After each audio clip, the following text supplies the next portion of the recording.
अल्हम्दुलिल्लाहि रब्बिल आलमीन वस्सलातु वस्सलामु अला अशरफिल अंबियाइ वल मुरसलीन व अला आलिहि व सहाबिहि व मिन सन्ना बिसुन्नतिहि इला यौमिद्दीन। अल्लाहुम्मा अजअलना मिनहुम व मिनल लज़ीना आमनु व अमिलुस सॉलिहाति व तवासौ बिल हक़्क़ि व तवासौ बिस सब्र। आमीन। अल्हम्दुलिल्लाहि नस्तईनुहु व नस्तगफिरुहु व नऊज़ु बिल्लाहि मिन शुरूरि अनफुसिना व सय्यिआति अअमालिना मन यहदिहिल्लाहु फला मुदिल्ल लहु वमन युद्लिल फला हादिय लहु व अशहदु अल्ला इलाहा इल्लल्लाहु व अशहदु अन्ना मुहम्मदन अब्दुहु व रसूलुहु। अम्मा बाद फ़अऊज़ु बिल्लाहि मिनश शैतानिर रजीम बिस्मिल्लाहिर रहमानिर रहीम। रब्बि इश्रह ली सदरी व यस्सिर ली अमरी वहलुल उक़दतम मिन लिसानी यफ़क़हू क़ौली। रब्बि ज़िदनी इल्मा अल्लाहुम्मा फ़क़्क़िहना फ़िद्दीन। आमीन या रब्बिल आलमीन।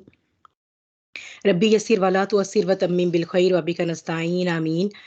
अल्लाह सुब्हानहू व तआला से इस दुआ के साथ शुरू करते हैं कि अल्लाह ताला हमें शैतान की चालों को समझने की और उसकी चालों के अगेंस्ट अल्लाह सुब्हानहू व तआला से ही मदद और ताकत मांगने की तौफीक अता फरमाएं हमें और हमारी प्रोजनी को जो ता क़यामत आने वाली है। अल्लाह सुब्हानहू व तआला शैतान के हमलों से ख़ास अपनी पनाह में रखें। आमीन या रब्बिल आलमीन। एंड ऑफ टाइम्स में हम जो दज्जालियत हमने स्टार्ट की थी, जो हम देख रहे थे कि दज्जाल के बारे में हम जानते हैं कि हम बहुत सी अहादीस सुनते आते हैं, पढ़ते भी हैं, कभी बहुत से हमारी नज़रों के सामने से क्लिप्स भी गुजरते हैं, हम सुन लेते हैं। लेकिन असल मकसद ये था कि दज्जालियत को समझा जाए। वो धोखा और फरेब जिस फरेब वो धोखे और फरेब का वो सिस्टम जिसके ऊपर बेस करके दज्जाल रूल करने वाला है, या जिसके ऊपर बेस करके दज्जाल को अल्लाह सुब्हानहू व तआला अहले ईमान के लिए एक ट्रायल और फितना बनाने वाला है। इतनी सवियर आजमाइश है, इतना सवियर फितना है कि हज़रत नूह अलैहिस्सलाम से लेकर और ता क़यामत जितने और नबी करीम सल्लल्लाहु अलैहि वसल्लम तक जो है वो तमाम अंबिया अपनी अपनी अक़वाम को इस फितने के खिलाफ तंबीह और इंज़ार करके गए हैं। और नबी करीम सल्लल्लाहु अलैहि वसल्लम फरमाते हैं कि हज़रत आदम अलैहिस्सलाम के दुनिया पे तशरीफ़ लाने से लेकर क़यामत के कायम होने तक बनिए नो इंसान पर कोई फितना इतना शदीद वारिद नहीं होने वाला जितना कि दज्जाल का फितना है। तो इसीलिए ये कोशिश की गई कि ऐसा तो नहीं हो सकता कि एक दिन हम उठेंगे और दज्जाल आएगा और वो कहेगा कि मैं खुदा हूँ और इस तरह, क्योंकि जब हम सिर्फ जो है वो एक कंटेक्स्ट में चीज़ों को नहीं सीखते तो उससे लगता यही है कि शायद एक दिन आएगा और वो एक दज्जाल होगा और बड़ा ही कोई प्रोमिनेंट होगा और हम उसको बहुत ईजिली पहचान पाएंगे, तो हम तो बड़े आराम से उसको कह देंगे कि नहीं भाई, we don't believe in you as a god. लेकिन सूरत हाल ऐसी नहीं है। ये फितना जो इतना शदीद कहा गया था, इसी को समझने के लिए इस सारे पस मंज़र को आपके सामने अपने सामने रखना बहुत ज़रूरी था कि हम ये समझ सकें कि ये जो दज्जालियत का पूरा एक फ्रेमवर्क है जिसके अंदर हम सब इतने बुरी तरीके से गिरफ्तार हैं कि हमें इस चीज़ का एक्चुअली एहसास भी नहीं है। क्योंकि जिस दौर में हमने आँख खोली उससे बहुत सदियों पीछे से ही जो है ये सिस्टम जो है वो चला आ रहा था। और उसने जो है वो जब जिस जो हम बड़े हुए तो हमारी उसी तरह से ब्रेन प्रोग्रामिंग हुई जिस तरह से कि अब हमारी आगे आने वाली नस्लों की ब्रेन प्रोग्रामिंग हो रही है और जिस तरह की आगे भी होती रहेगी। और इस तरह फिर एक ऐसी दुनिया वजूद में लाई जाए जहाँ जहाँ पर रहने वाले इंसान जो हैं वो बिल्कुल दज्जाल के सिस्टम को फ़ौरन गले से लगाने वाले हों और उनको उसके ऊपर कोई भी ऑब्जेक्शन ना हो। तो इसीलिए इस दज्जालियत के तनाज़ुर में इसको समझना बहुत ज़रूरी था।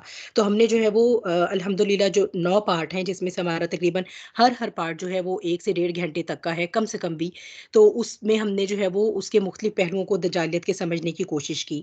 थोड़ा-सा आज मैं चाहती हूँ कि हम एक गैप के बाद आए हैं, तो हम इसको पीछे से एक अपने ज़हन में कंपाइल कर लें ताकि हमें आज के साथ फिर उसको दोबारा रिलेट करना आसान हो जाए। और फिर एट द एंड इंशाल्लाह हम देखेंगे कि आज अब हम फ़ी ज़माना हम कौन किस-किस तरह की दजालियत में हम मुब्तला हैं और किस-किस तरह जो है वो उसको ताकि ताकि जब हमें इस चीज़ का इदराक होगा तो फिर ही हम उसके खिलाफ कुछ या उससे बचाव का कोई सद्देबाप कर सकेंगे। तो सबसे पहले एक चीज़ को समझना ज़रूरी है, यानी प्रॉब्लम का डायग्नोसिस इम्पोर्टेंट है। डायग्नोसिस हो जाएगा तो फिर उसकी ट्रीटमेंट भी आसान है। तो जो हमने अब से बात जो हमने शुरू की थी कि हमने ये कहा था कि आखिरुज़्ज़मा को समझने के लिए हमें अव्वलुज़्ज़मा तक जाना पड़ेगा। हमें बात को शुरू से लेकर आना पड़ेगा क्योंकि it is not like that कि दुनिया बिल्कुल ठीक चल रही थी और उसके बाद जो है वो हुआ ऐसे कि कोई 3050 में एक दज्जाल आया और उसने आकर जो है वो सारी सारी दुनिया, उनको कहा मैं खुदा हूँ, तो ये इस तरह it doesn't make any sense. तो ये इसकी जो असल में बुनियाद है वो कब से शुरू हुई है इसकी, कि जब हज़रत आदम अलैहिस्सलाम की तकलीफ फरमाई गई और अल्लाह सुब्हानहू व तआला ने फरमाया कि मैं उन्हें ज़मीन में खलीफा बनाने वाला हूँ, और फरिश्तों को ये हुक्म दिया गया कि तुम सब सजदा करना जब मैं अपनी रूह से उसमें फूंक दूं। लेकिन इबलीस, जिससे आप सब वाकिफ़ हैं कि अब इबलीस के बैकग्राउंड में हम नहीं जा रहे, इबलीस ने सिर्फ जो है वो इनकार किया। और उस इनकार की क्या वजह थी ये आप सब लोग जो है वो बहुत अच्छा मुझसे ज़्यादा ही जानते हैं।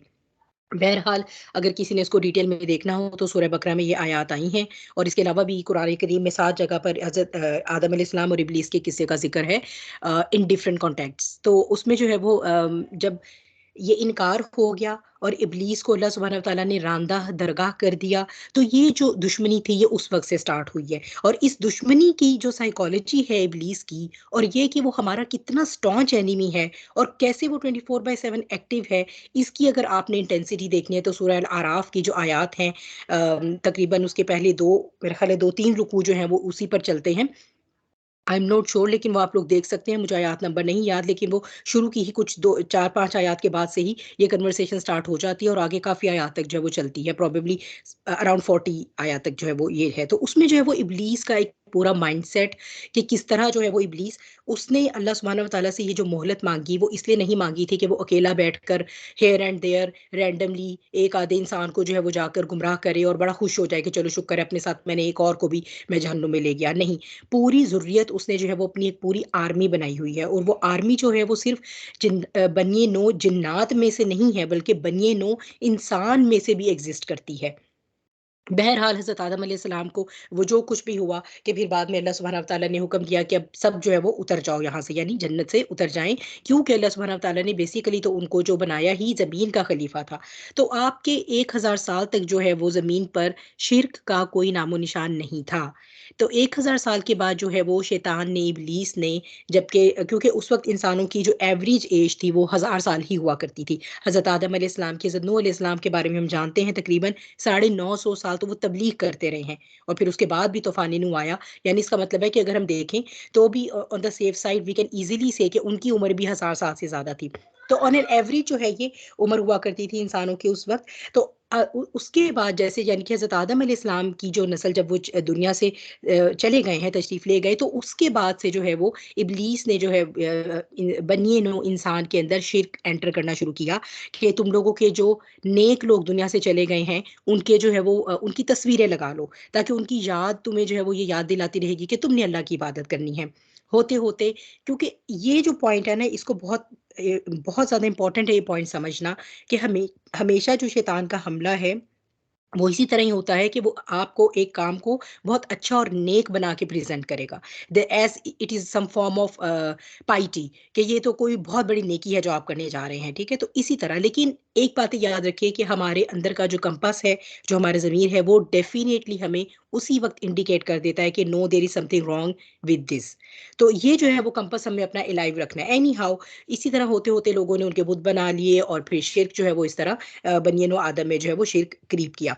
फिर हज़रत नूह अलैहिस्सलाम को अल्लाह सुब्हानहू व तआला ने भेजा। हज़रत नूह अलैहिस्सलाम की जो भी सारी ज़िंदगी की जो है वो हम वहाँ पर डिटेल में नहीं जा रहे, और आप जो है वो यकीनन मुझसे ज़्यादा ही जानते हैं। बहरहाल, आगे चलते हैं। आपके जो 3 बेटे बच गए थे, 4 थे, जिसमें से एक जो है वो तूफ़ान नूह में जो है वो अल्लाह सुब्हानहू व तआला ने उसे गर्क कर दिया था, क्योंकि वो ईमान नहीं लाया। और जो बाकी 3 थे, हाम, साम और याफ़िस, जिनसे आगे जो है वो नस्ल इंसानी चली है, उसमें से जो हामी सिलसिला है, ये वो है जो आज हिंदुस्तानी, अफ्रीकन और एशिया की जो दूसरी रेसेस हैं, वो यहाँ से इनके सिलसिले से चली हैं। और याफिस वो है जो बाद में आप कह लें कि हमारे जो नॉर्थ पोल है उसकी तरफ चले गए, जहाँ पर याजूज माजूज का जो सिलसिला सारा फिर वहाँ पर परवान चढ़ा। और चूंकि हम अगर देखते हैं तो अक्सर मुफस्सरीन के नज़दीक जो जुल्करनैन का सफ़र है, जिसमें उन्होंने याजूज माजूज के अगेंस्ट दीवार बनाई थी, वो भी नॉर्थ पोल की तरफ है। तो उसमें ये सारा जो रशिया का और चाइना का जो एरिया है, ये उसमें इनकी नस्लें जाकर आबाद हुई हैं, और उसके बाद चूँकि इनको कंटेन कर दिया गया, तो ये अभी तक कंटेन है। और फिर जो है वो साम, जिनसे जो है वो आगे फिर अंबिया का सिलसिला चला, ये इब्राहीम अलैहिस्सलाम जो है वो उनकी नस्ल से हैं। इसीलिए जो है वो आप कहते हैं साम को, आप इंग्लिश में देखते हैं, आपने एक वर्ड शायद सुना हो, सेमिटिक, एंटी सेमिटिक, मैं यहाँ लिख देती हूँ। एंटी सेमिटिक, ये जो सेमिटिक है, ये इंग्लिश में साम की नस्ल से, जब आप आजकल कभी भी यहूदियों के खिलाफ कोई बात कहें, चाहे आप कोई सच भी कहें, तो उसे कहा जाता है जी ये एंटी सेमिटिक बात हो रही है। अगर आप होलोकॉस्ट कॉस्ट पे कोई बात करेंगे तो वो कहेंगे ये एंटी सेमिटिक बात हो रही है, कि ये तो जी हमारे जज्बात से खेल रहे हैं, हमारे खिलाफ बातें कर रहे हैं। यानी कि ये एक रेशनल टैबू बना दिया गया है। तो ये जो साम है ये एक्चुअली सैमिक रेस है, जिनसे जो है वो इब्राहिम अलैहिस्सलाम आगे जो है वो आए। और उसके बाद हम ये देखते हैं कि हज़रत इब्राहिम अलैहिस्सलाम के जो है वो दो बेटे हज़रत इस्माईल अलैहिस्सलाम, हज़रत इसहाक अलैहिस्सलाम से आगे उनकी नस्ल चली। अल्लाह सुब्हानहू व तआला का जो डिज़ाइन था, जो प्लान ऑफ एक्शन था, उसमें इस तरह से था कि 2000 साल तक जो है वो बनी इसराइल में, यानी हज़रत इसहाक अलैहिस्सलाम के बेटे हज़रत याकूब अलैहिस्सलाम जो है, इन्हीं में जो नबूवत का सिलसिला है वो रहेगा। इसलिए ताकि एक इत्माम हुज्जत भी हो जाए, और फिर एक ही ख़ानदान में जो है वो नबुव्वत के सिलसिले को कायम रखने का मकसद ये था कि उस ख़ानदान की ऐसी तरबियत हो कि उनके पास कोई उज़र ना रहे। ऐसा नहीं कि वो ये कहें कि एक नबी हम में से आया है, तो एक नबी अब दूसरे उसमें से आया है, तो अब जब अगला नबी हम में से आएगा तो हमें फिर से दोबारा से नबुव्वत का सारा काम सीखना पड़ेगा। तो इस तरह से कि जैसे नबुव्वत जो है वो उस सिलसिले में चली, तो उनको जो है वो किताबों का इल्म, अल्लाह की ज़ात का इल्म, फिर दीन और शरिया की अहमियत, ख़ास तौर पे हज़रत मूसा अलैहिस्सलाम के बाद से, तो ये उनके जो है वो उनके लिए कोई बहुत ज़्यादा, आप ये कह लें कि एक, जैसे आप कहते हैं ना कि अहले अरब के लिए, मुशरिकीन मक्का के लिए तो it was something very alien, कि सिर्फ हज़रत इस्माईल अलैहिस्सलाम के बाद नबी करीम सल्लल्लाहु अलैहि वसल्लम तशरीफ़ लाए। तो इस तरह उनके लिए जो है ये चीज़ बहुत एक उनके लिए मानूस थी।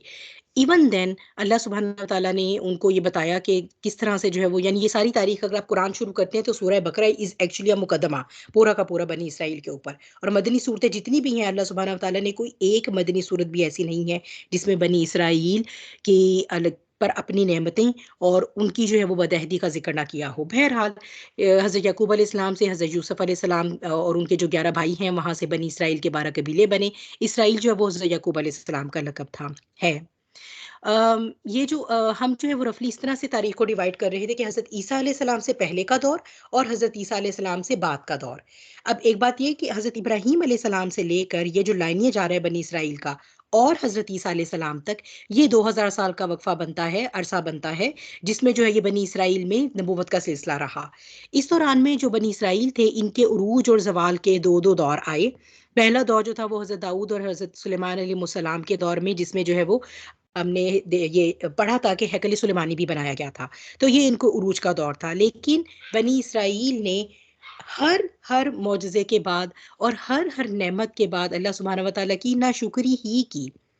तो जैसे अल्लाह सुब्हानहू व तआला ने इनको कहा कि सहराए सी कि अभी के अभी देख कर आए हैं कि फ़िरौन से कैसे अल्लाह सुब्हानहू व तआला ने उनको निजात दी। लेकिन उसके बाद जब उन्हें जहाद का हुक्म दिया गया कि जाओ यरूशलेम में जो बादशाह उसे जहाद करो, तो वो क्या कहने लगे कि इंस्टेड के वो कहते हैं कि हाँ, वाक़ई अल्लाह सुब्हानहू व तआला का इतना करम है, तो क्यों ना हम अपने रब पे तवक्कल करें और अपने नबी की मैयत में जो है वो जाकर हम जहाद करें, तो अल्लाह ताला हमें और भी इज़्ज़त देगा। लेकिन उन्होंने क्या कहा कि मूसा तुम और तुम्हारा खुदा जाओ, क्योंकि वहाँ बहुत जाबिर बादशाह है और हम बहुत डरते हैं, हम उसके साथ मुकाबला नहीं कर सकते। तो ये वो ज़हनियत रही उनकी हमेशा से, शुरू से। इसीलिए बनी इसराइल के ऊपर इतना एम्फसाइज़ किया गया है और शैतान के ऊपर, क्योंकि इनकी जो ज़हनियत थी वो आपस में बहुत मैच करती थी। इन्होंने ये समझा कि ये जो 2000 साल हमें नबूवत का टाइम रहा है ना, ये जो है वो इसलिए रहा है क्योंकि हम प्रिविलेज्ड हैं। बिल्कुल इसी तरह जिस तरह के इब्लीस को, जिसका नाम अज़ाज़ील भी है, उसने जब इतना अरसा इबादत की, पता नहीं कितने हज़ार साल इबादत की अल्लाह की, तो अल्लाह ने उसे फ़रिश्तों का जो है वो स्टेटस दे दिया। तो वो ये समझने लग गया कि ये मेरा प्रिविलेज है। और फिर ये कि अब जो भी नेक्स्ट जैसे कोई भी अब कोई टाइटल अगर मिलना चाहिए, तो वो तो मुझे ही मिलना चाहिए। तो इसी तरह बनी इसराइल में जो यहूद थे, अच्छा हज़रत सुलेमान अलैहिस्सलाम के बाद जो बनी इसराइल थे ना, वो 2 में डिवाइड हो गए थे। एक यहूदा कबीला बन गया था, या उनकी डिवीज़न बन गई थी, और दूसरे बनी इसराइल बन गए थे। बहरहाल फॉर प्रैक्टिकल पर्पस जो है वो हम इनको वन एंड सेम ही लेते हैं। वो उनकी एक अपनी आपस में जो भी डिवीज़न हुई है, लेकिन शरिया बहरहाल वो दोनों शरीयत मूसवी ही फ़ॉलो करते रहे हैं। तो इस तरह से जो है ये जो यहूद कौम के अंदर प्रॉपर्टीज़ थी, वो बहुत हद तक वही हैं जो इब्लीस को चाहिए थी इंसानों में से अपना जो है वो साथी चुनने के लिए। तो ये जो इनका पहला सवाल आया, उसमें बेबीलोन का बादशाह था, जिसने आकर, क्योंकि उनमें हज़रत सुलेमान अलैहिस्सलाम के दौर के बाद उन्होंने जादू सीखना शुरू कर दिया। और वर्ड्स, इवन वर्ड्स के उस जादू को उन्होंने हज़रत सुलेमान अलैहिस्सलाम को एट्रीब्यूट करना शुरू कर दिया। हालाँकि हज़रत सुलेमान अलैहिस्सलाम ने उनके जादू के तमाम नुस्खे लेकर और ताबूत सकीना में, जो कि उस वक़्त उनके तख्त, जिस तख्त पर जो बैठा करते थे बादशाह बनी इसराइल के और नबी प्लस बादशाह, तो वो उस तख्त के नीचे जो ताबूत था, ताबूत सकीना, उसमें डाल दिए गए थे। बहरहाल, चूँकि उनकी जो इखलाकी तंज़िली थी वो अपने रास्ते पर वो रवां-दवां रही, तो पहला सवाल जो है वो बाबुल का बादशाह था, बेबीलोनिक किंग था, जिसने आकर उनको बिल्कुल ख़त्म कर दिया और बिल्कुल जो है वो उनका हैकल भी गिरा दिया, और ये उनका जो है वो पहला सवाल था। फिर हज़रत उज़ैर अलैहिस्सलाम के दौर में उनको दूसरा उरूज मिला, और दोबारा से जो है वो इनको, और कहा जाता है कि ये जो दुल्करनैन हैं, जिन्हें केखौरस भी कहा जाता है, ये ज़िम्मेदार थे इस बात के कि ये दोबारा बाबल से जो है वो, जो बनी इसराइल वहाँ पर कैदी बनाकर ले जाए गए थे, उन्हें वापस फ़लस्तीन में लेकर आए, यरूशलेम में लेकर आए और दोबारा से उसे आबाद किया। वहाँ पर उस वक़्त हज़रत उज़ैर अलैहिस्सलाम नबी थे, और वो उनके साथ जो है वो इन्होंने दूसरा हैकल तामीर किया। उसके बाद जो है, इस दूसरे उरूज के बाद भी जो है वो डाउन द लाइन इतने खुदसर हो गए कि उन्होंने अंबिया का कत्ल शुरू कर दिया। और अब जो है वो हियर एंड देयर जो भी नबी आ रहे हैं, जो ज़रा-सा भी उनके जो है वो मुफादात को यानी जिनकी तालीमात उनके मुफादात को के अगेंस्ट जा रही हैं, तो उन्होंने उस नबी को कत्ल करने से दरेग नहीं किया। बहरहाल, चूँकि रसूल जो हैं वो अल्लाह सुब्हानहू व तआला के, वो कत्ल नहीं किए जा सकते, ये अल्लाह का हुक्म होता है। लिहाज़ा जब हज़रत ईसा अलैहिस्सलाम आए, उनके साथ हज़रत याहया अलैहिस्सलाम मबऊस फरमाए गए, तो उस वक़्त जो है वो इनकी जुर्रत इतनी बढ़ गई थी कि हज़रत याहया अलैहिस्सलाम को तो उस वक़्त का जो बादशाह था, उसी ने ही कत्ल कर दिया। अपनी जो है वो एक एक जो बाप में एक बेटी और माँ, जिन दोनों को इकट्ठे हरम में रखा हुआ था, उनमें से उनके कहने पर। और हज़रत ईसा अलैहिस्सलाम जो हैं, उनको इन्होंने स्लेब चढ़ाना चाहा, सूली चढ़ाना चाहा, लेकिन अल्लाह सुब्हानहू व तआला ने उनको रफ़ाए समावी कर दिया। यानी रफ़ा क्या होता है? ऊपर ऊँचा करना, बुलंद करना, और समावी क्या है? समान, आसमान से आसमान, यानी उनको आसमान की तरफ ज़िंदा उठा लिया। हज़रत ईसा अलैहिस्सलाम के रफ़ाए समावी के बाद जो बनी इसराइल थे, वो यहूदियत और ईसाइयत में डिवाइड हो गए। ईसाइयत को भी हम बहुत डिटेल में पढ़कर आए हैं कि ईसाइयत जो है, ये एक्चुअली वो ईसाइयत नहीं थी जो हज़रत ईसा अलैहिस्सलाम लाए। एक्चुअली तो कोई भी नबी जो है वो कोई फ़िरका वारियत लाया ही नहीं। हर नबी जो है वो तो अल्लाह के दीन हनीफ पर अमल करता था, और वो तो दीन इस्लाम लेकर आया। लेकिन ये कि जो पॉल ने आगे जाकर उसको जो शक्ल दी, और उसके बाद उसके अंदर जो ट्रिनिटी का अकीदा डाला, और उसको जो शिर्क की वो फ़ॉर्म दी, तो ये आप कह सकते हैं कि वो हिज़्बुश शैतान जो है वो एक फ़ॉर्मली शिर्क की, और वो भी दीन के नाम पे शिर्क की। अगर आप बुतों की पूजा की बात करते हैं, तो वो एक्चुअली अब्राहमिक दीन से रिलेट नहीं करता। लेकिन जब आप ईसाइयत की बात करते हैं, तो ये अब्राहमिक रिलीजन से आ रहा है। तो इसलिए ये एक बहुत इम्पोर्टेंट फ़तह थी हिज़्बुश शैतान की, कि उसने किस तरह से जो है वो दीन को लेकर, अब्राहमिक रिलीजन को लेकर उसे शिर्क से पोल्यूट किया। और उन्होंने ट्रिनिटी का अकीदा बनाकर, और उसके बाद जब वो आहिस्ता-आहिस्ता ये ईसाइयत जो है वो उसकी तबलीग बाकी के, क्योंकि शरिया साकित हो गई, तो ये बाकी की दुनिया में भी उसकी तबलीग होना शुरू हो गई। और 300 साल के बाद जो है वो पूरी रोमन एम्पायर ने ईसाईयत कबूल कर ली, और उस वक़्त जो है वो दुनिया की, जो आप कह लें, सबसे स्ट्रॉन्ग मज़हब था, और सबसे स्ट्रॉन्ग जो स्टेट थी, वो रोमन एम्पायर थी। और मज़हब जो है वो ईसाइयत था। तो ये जो यहूदियत है और ईसाइयत, इन तो इसी तो जो यहूदी थे, जो बनी इसराइल थे, उनके साथ क्या हुआ कि वो 70 सदी ईस्वी में रूमी बादशाह टाइटस के हाथों जो है वो, यही जो रोमन एम्पायर का बादशाह था, उनके हाथों जो है वो उसके हाथों इनका दूसरा ज़वाल हुआ। और उस वक़्त से जो है वो ये हैकल सुलेमानी भी मस्मार हुआ पड़ा है, और उस वक़्त से जो है वो यरूशलेम से निकाले जा चुके थे। और तकरीबन जो है वो इन्होंने कोई एक बहुत लंबा अरसा, तकरीबन कोई 1200-1300 साल के लगभग जो है वो इन्होंने डायस्पोरा में गुज़ारे, यानी कि इंतशार में गुज़ारे। फिर ये दुनिया के मुख्तलिफ इलाकों में जाकर आबाद हो गए, कुछ यूरोप चले गए, कुछ जो है वो जज़ीरा नुमा अरब आ गए। जज़ीरा नुमा अरब में हम जानते हैं उनके कबीलों के नाम, तो वो कबीले जो हैं वो वहाँ पर इसलिए जाकर आबाद हुए, क्योंकि वो जानते थे कि आखिरी नबी यहाँ से आने वाले हैं। जब रोमन एम्पायर बनी, तो ईसाइयत जो है वो एक ट्रिनिटी के अकीदे के ऊपर बेस कर रही थी। ट्रिनिटी के अकीदे के ऊपर बेस करने की वजह से जो है वो ज़ाहिर-सी बात है कि वो चीज़ें कोई अकल, दलील, मंतक के ऊपर, इल्म के ऊपर बेस नहीं कर रही थी। जब वो नहीं बेस कर रही थी, तो सिवाय इसके कि जबर मुसल्लत कर दिया जाए, लोगों को इल्म से दूर रखा जाए, ताकि वो कहीं असलियत ना जान लें, कहीं वो हथियार ना उठा लें, कहीं इनकलाब ना आ जाएँ। तो वो 1000 साल का अरसा जो है वो यूरोप के डार्क एजेस कहलाता है। और ये सारी बातें हम बहुत डिटेल में पढ़ के आ चुके हैं, जिनका मैं आपको आज ओवरव्यू दे रही हूँ, जिनको हम आज एक्चुअली समराइज़ कर रहे हैं। मीनवाइल होता ये है कि 570 सदी ईस्वी में, 570 आफ्टर क्राइस्ट में, नबी करीम हज़रत मोहम्मद मुस्तफ़ा सल्लल्लाहु अलैहि वसल्लम जो हैं वो मबूस फरमाए जाते हैं जज़ीरा नुमाई अरब में। बहरहाल जो नबी करीम सल्लल्लाहु अलैहि वसल्लम की पूरी नबूवत की स्ट्रगल है, मक्की दौर, मदनी दौर, और किस तरह से जो है वो फिर दीन इस्लाम जो है वो पहले एक छोटी सी इस्लामी रियासत बना मदीने में, और किस तरह फिर वहाँ से निकल के जो है ये पूरी दुनिया में फैलना शुरू हो गया, और ये नबी करीम सल्लल्लाहु अलैहि वसल्लम जो है वो मीनवाइल दुनिया से जो है वो पर्दा फरमा गए। अब उसमें इस तरह से है कि और आपके दौर में भी जो है वो यही देखा गया कि मदीने में जो यहूदियों के कबाइल थे उन्होंने आपके साथ ट्रीटीज साइन की, लेकिन वो ट्रीटीज जो है फिर उन्होंने खुद ही तोड़ दी जबकि ग़ज़वा खंदक का मौका आया, जिसे ग़ज़वा अहज़ाब भी कहा जाता है। तो इस मौके पर उसके बाद जो है वो फिर अल्लाह के हुक्म से नबी करीम सल्लल्लाहु अलैहि वसल्लम ने उनको मदीने से एक्साइल कर दिया, वो निकाल दिए गए। तो और फिर मीनवाइल क्या था कि जो यूरोप के डार्क एजेस चल रहे थे वहां पर, चूंकि उस वक्त ईसाइयत और यहूदियत की दुश्मनी थी, क्योंकि ईसाई कहते थे इन्होंने हमारे खुदा के बेटे को या के खुदा को या के पाक रूह को, जिसके बारे में वो खुद भी कंफ्यूज है, वो कहते हैं कभी ये तीन में से एक हो जाता है, कभी तीनों एक हो जाते हैं। तो बहरहाल इतने रिडिकुलस अकीदे को जो है ना वो चूंकि मानते हैं, तो वो ये कहते हैं कि इन्होंने चूंकि हमारे खुदा के बेटे को मरवाया है, लिहाजा जो है ये हमारी तो इनसे बहुत ज्यादा दुश्मनी है, तो जहां पर भी ये हैं इनको कत्ल किया जाए, इनको मारा जाए। तो यूरोप में भी जो है वो ये बहुत इनके बुरे हालात रहे, मदीने से भी ये निकाले जा चुके थे अपनी हरकतों की वजह से।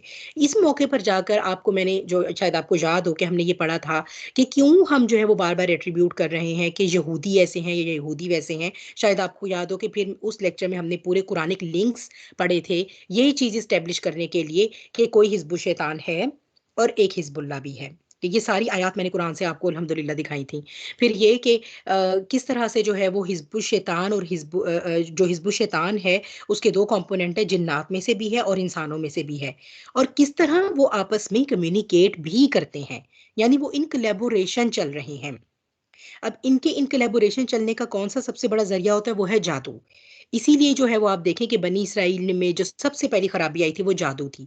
और जादू के बारे और जादू कौन सा हुक्मरान है तारीख में जिसके होते हुए जो है वो अपनी पीक पर रहा है, और वो है फिरौन, और जो कि ये फिरौन के गुलाम रहे थे। इसीलिए तो ये जो तो यही प्रैक्टिसेस एक्चुअली आज भी हो रही हैं, बिल्कुल सेम प्रैक्टिसेस हो रही हैं, कोई चेंज नहीं आया उसके अंदर, बल्कि थोड़ा सा उसके अंदर एक सैटनिस्टिक पहलू बढ़ गया है, शैतानियत का पहलू, जो एक सफाकी का, जो कोल्ड ब्लडेड मर्डर्स का अपने रिचुअल्स को पूरा करने वाला है, वो बढ़ ही गया है, कम नहीं हुआ।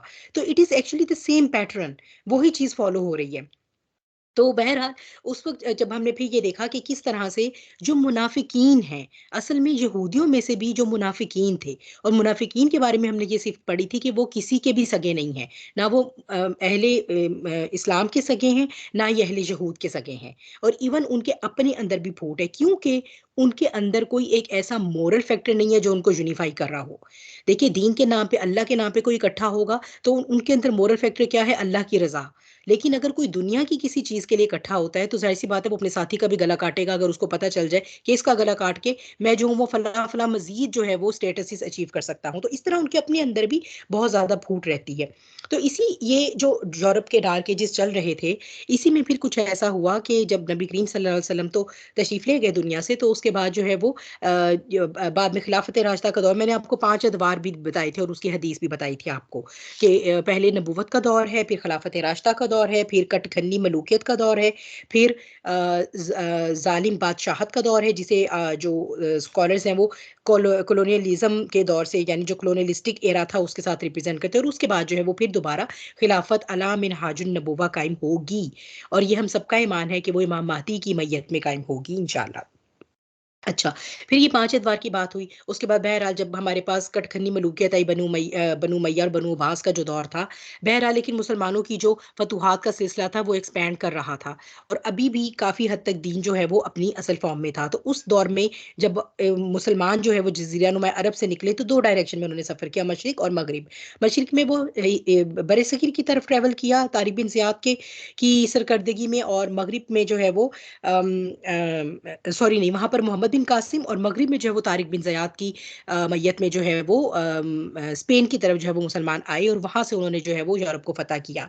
और जो उस वक़्त का यूरोप का दौर था, ये मैंने आपको काफ़ी दफ़ा ये बात बता दी है कि वो जो है ये खुद कहते हैं अहले यहूद के, that was the golden era of our diaspora. Muslim Spain was the golden era of our diaspora. तो उसमें जो है हमने ये पढ़ा कि बहरहाल ये जो 1000 साल चल रहे हैं, जिसके अंदर ही तकरीबन 500-600-700 साल के बाद जो है वो मुसलमान स्पेन में आ गए। अब यानी यूरोप में एक तरफ डार्क एजेस है और एक तरफ मुस्लिम स्पेन है, जो कि आप ये कह सकते हैं कि एक बेहतरीन नमूना है एक ऐसी रियासत का जो कि होनी चाहिए। सारे तमाम तरह के मज़ाहिब, तीनों अब्राहमिक रिलीजन वहाँ पर को एग्जिस्ट करते थे, थ्राइव करते थे। तीनों को जो है वो एक ही तरह की अपॉर्चुनिटीज़ अवेलेबल थी टू ग्रो। और टॉलरेंस लेवल जो है वो, आप ये जो हमारी आज की मगरबी अकवाम जो हमें करके दिखाती हैं, ये तो खैर एक मुनाफ्कत है ना, ये जो इनकी टॉलरेंस है, लेकिन एक्चुअली वो टॉलरेंस थी जो वहाँ पर प्रैक्टिस होती थी। और फिर ये कि जो भी इल्म फ़नून के दौर में जो काम हुआ, और फिर उसने जो भी आज की जो साइंटिफिक आप कह लें इजादात हैं, उनके ऊपर जो एहसान है उस वक्त के मुसलमान साइंसदानों के, ये एक इतना बड़ा सच है जिसे गो के बहुत हद तक जायनिस्ट ने अपने जेर असर कोशिश की कि यूरोप पे जब उन्होंने कब्जा कर लिया, तो उन्होंने कोशिश की कि काफ़ी हद तक इसकी मेमोरी हम मिटा दें, लेकिन फिर भी बहुत हद तक जो है वो आज भी जो उनके स्कॉलर्स हैं, आज भी जो उनकी किताबें हैं, उनमें ये ट्रिब्यूट जो है वो मुसलमान साइंसदानों को दिया जाता है।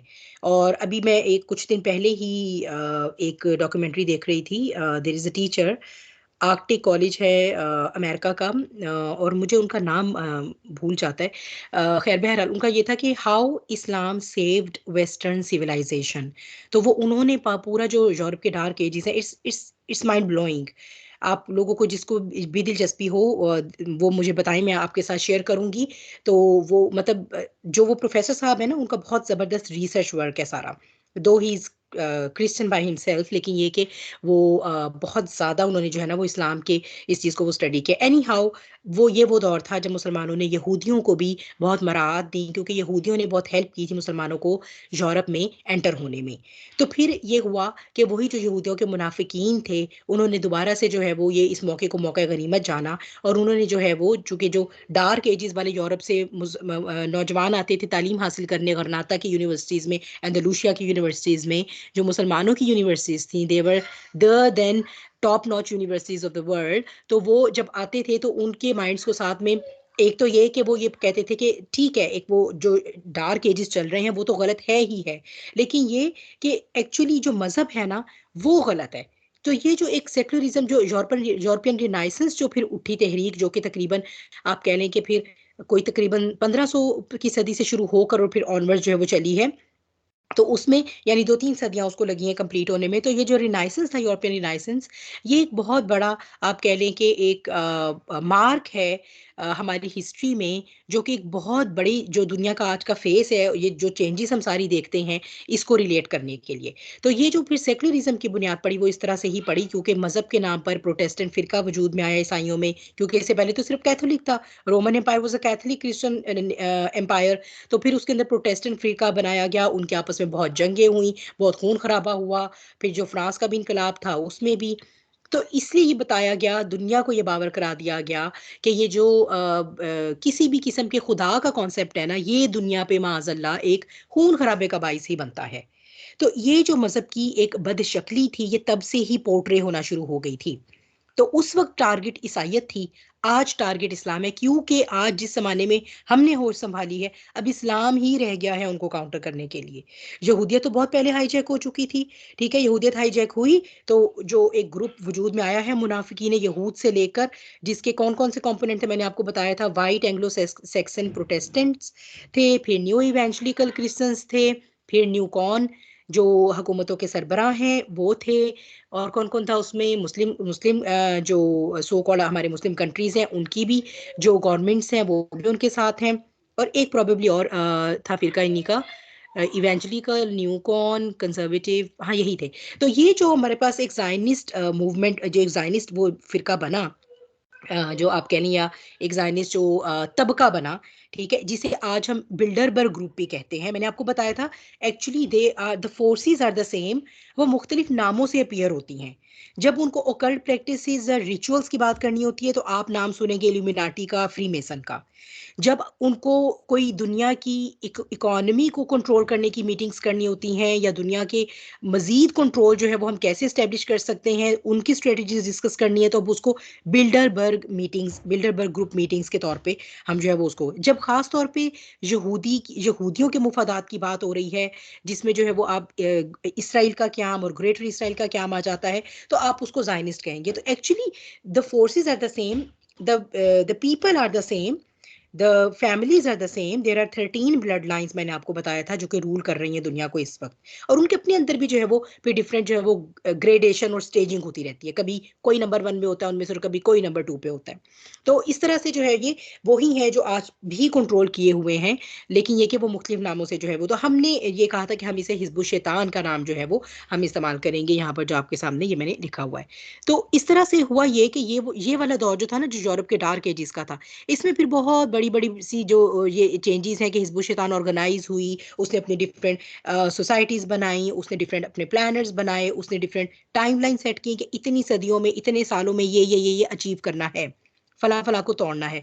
तो इसी तरह हम देखते हैं कि ये जो क्रूसेड्स आपको यहाँ पर लिखा नजर आ रहा है कि ये क्रूसेड्स भी जो है वो उन्हीं के एमा पे हुई, हम बहुत डिटेल में पढ़ के आ चुके हैं, अब मैं इसकी बिल्कुल कोई डिटेल यहाँ पर नहीं आपको बताने वाली। तो क्रूसेड्स जो है ये क्यों हुई, उनका फिर अंजाम क्या हुआ, फिर ये हुआ कि ये बजाय इसके कि यूरोप से निकल के यरूशलेम और ये जजीरा नुमा अरब पे वो कब्जा कर पाते, तो हुआ ये कि क्रूसेड्स में तो हो गई उनको नाकामी, यानी कि उनको नाकामी हुई, बेसिकली ये कैथलिक क्रिश्चियंस थे जिनको नाकामी हुई, और प्रोटेस्टेंट्स ने भी इनको ज्वाइन कर लिया था, क्योंकि क्रूसेड्स के झंडे तले ये सब एक हो गए थे।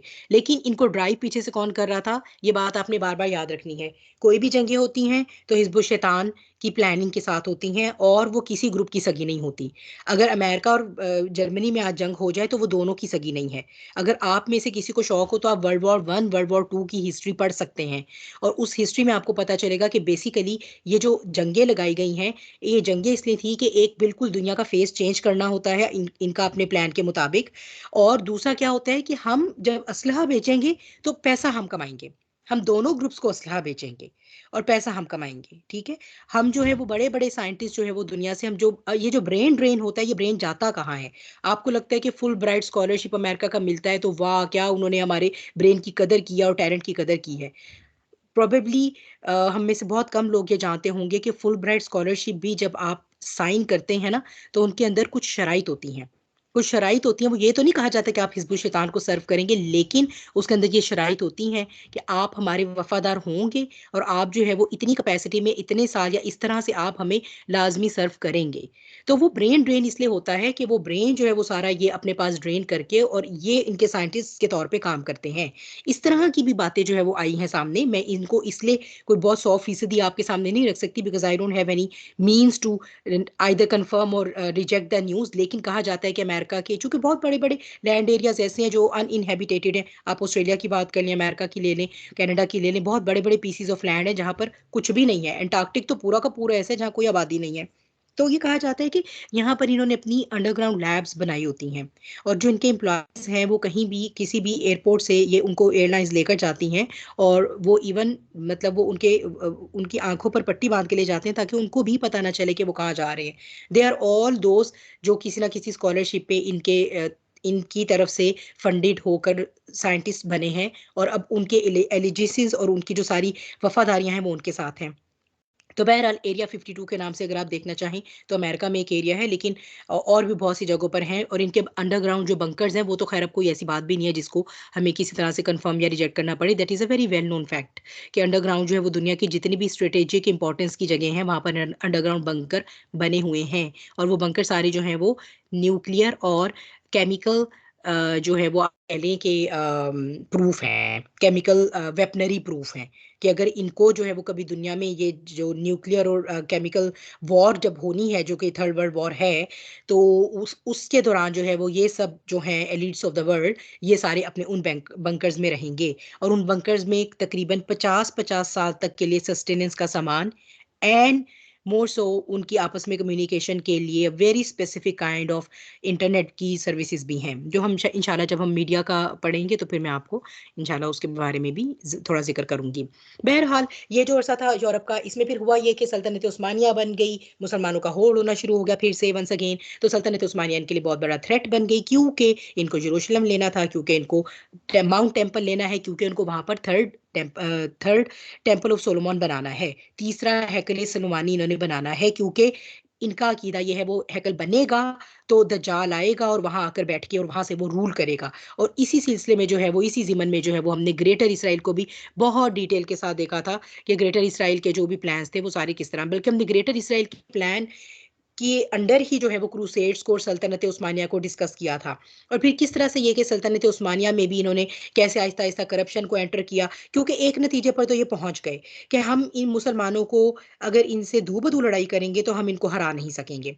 तो अब ये है कि अब जो है वो डिवाइड एंड रूल पॉलिसी चलेगी, प्लॉट एंड प्लान चलेगा, स्पाई सिस्टम काम करेगा और औरतों और ऐशो इशरत का इनको जो है वो आदी बनाया जाएगा। तो ये सब कुछ इन्होंने सल्तनत उस्मानिया के साथ किया। फिर जो मैंने आपको अब्दुल वहाब नजदी के फितने के बारे में बात बताई, फिर आपको लॉरेंस ऑफ अरेबिया की बात बताई कि किस तरह वो फितने जो है वो प्लांट किए गए ब्रिटिश आर्मी की तरफ से।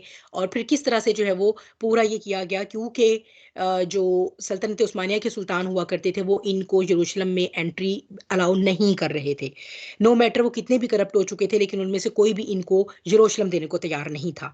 तो हालांकि जो सुल्तान महमूद सानी जो सेकंड लास्ट सुल्तान थे, उनको तो बाकायदा इन्होंने हीरे जवाहरात में तोड़ने की कोशिश की थी, लेकिन इनको रिफ्यूज कर दिया गया। तो इनको फिर जो है वो ये काम करना पड़ा कि अगर मुसलमानों को तोड़ना है और काटना है तो सबसे पहले फिर क्या किया गया, अब्दुल वहाब और लॉरेंस ऑफ अरेबिया के जरिए जो है वो खिलाफत को दो टुकड़े किया गया, तुर्की और अरबी खिलाफत में उसको डिवाइड कर दिया गया। और उसके बाद जो है वो फिर जो सो कॉल रह गई थी उसे भी खत्म कर दिया गया वर्ल्ड वॉर 1 के बाद। और वर्ल्ड वॉर 1 के बाद फिर जो जो भी सल्तनत उस्मानिया के, यानी ये कि वो जो है वो सेकुलर बन जाएगा टर्की, और वो 100 साल तक जो है वो अपने रिसोर्सेज को भी नहीं यूज़ कर सकता, अपनी बंदरगाहों को भी यूज़ नहीं कर सकता, अपने कोई भी किस मादनियात नहीं एक्सप्लोर कर सकता। और जो है वो इसकी जो भी इसकी पोजेशंस हैं वो पूरी दुनिया के अंडर होंगी, जिसमें मैंने आपको बताया था कि आबनाए बास्फोरस बहुत इंपॉर्टेंट, बहुत ही क्रिटिकल आप कह लें कि एक जो है वो गुजरगाह है जो डेड सी को मेडिटेरेनियन सी के साथ मिलाती है। तो एनीवेज ये फिर उससे भी वो टर्की खुद नहीं फायदा उठा सकेगा, लेकिन ये कि बाकी की जो दुनिया है, यानी बाकी की दुनिया कौन है, एलिट्स ऑफ द वर्ल्ड हैं, वो इसे फायदा उठाएंगे। तो इस तरह वर्ल्ड वॉर 1 के बाद जो है वो खिलाफत खत्म हुई, और वर्ल्ड वॉर 2 के बाद जो है वो बिल्कुल जो है वो आप कह लें कि इसराइल का क़याम जो है वो वजूद में आया 1948 में। और इसराइल के साथ ही अभी इसराइल जो है वो उसकी एक्सपेंशन भी हम देख चुके हैं बहुत डिटेल में, कि किस तरह से उसने ऑलमोस्ट पूरा फ़लस्तीन ऑक्यूपाई कर लिया है। करंट सिचुएशन हमने जो देखी थी वो क्या थी, कि किस तरह से जो है वो पूरा इसराइल तो पूरा फ़लस्तीन तो ऑलमोस्ट ऑक्यूपाई हो चुका है। सिर्फ जो हमारे पास है जो हम ये जो हमारे पास है, मेरे सेन से नाम निकल गया है। अगर आप में से किसी को आए तो प्लीज़ वो अनम्यूट होके बता दे। जिसको हमने, हाँ, वेस्ट बैंक, जिसको हमने the world largest open air prism भी जो है वो मैंने आपको बताया था कि उसे कहा जाता है, प्रिजन कहा जाता है। और इसके अलावा जो है वो कुछ इलाके हैं जो कुछ बहुत स्कैटर्ड से अब रह गए हैं जो उनके अंडर आते हैं। लेकिन अब जो है वो प्रैक्टिकली पूरा ऑलमोस्ट जो फ़लस्तीन है वो तो उन्हीं के अंडर आता है, उर्दन को वो ऑक्यूपाई कर चुके हैं। फिर हमने करंट सिचुएशन में ये देखा था कि मिडल ईस्ट के लिए ख़ास प्लान था।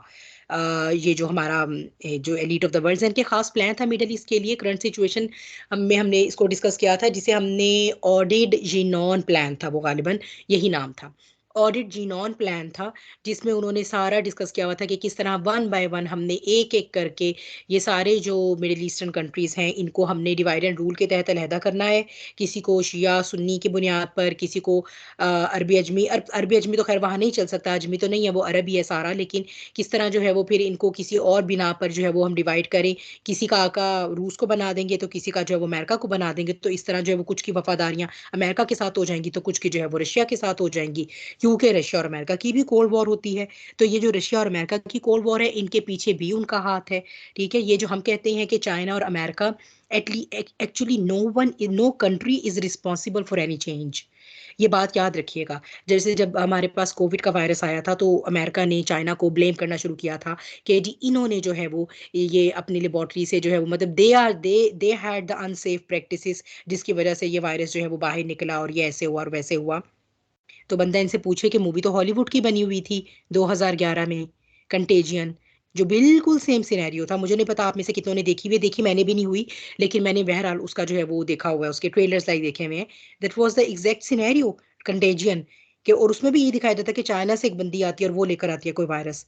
तो ये चीजें सब इनकी प्लान्ड होती हैं, जो अब से 10 साल बाद आपको मार्केट में या आपकी जिंदगियों में डोमेस्टिक लेवल पे ये लोग दिखाना चाहते हैं, ये लोग लॉन्च करना चाहते हैं, उसे ये अब से 10-20 साल पहले अपनी मूवीज में दिखाना शुरू कर देते हैं, कार्टून प्रोग्राम्स में दिखाना शुरू कर देते हैं। क्या आप में से किसने ये नोटिस किया है कि वन आई सिंबल कितना कॉमन है इस वक्त हम मीडिया पे? क्योंकि अब इनके अकीदे के मुताबिक 2050 इज द डेडलाइन।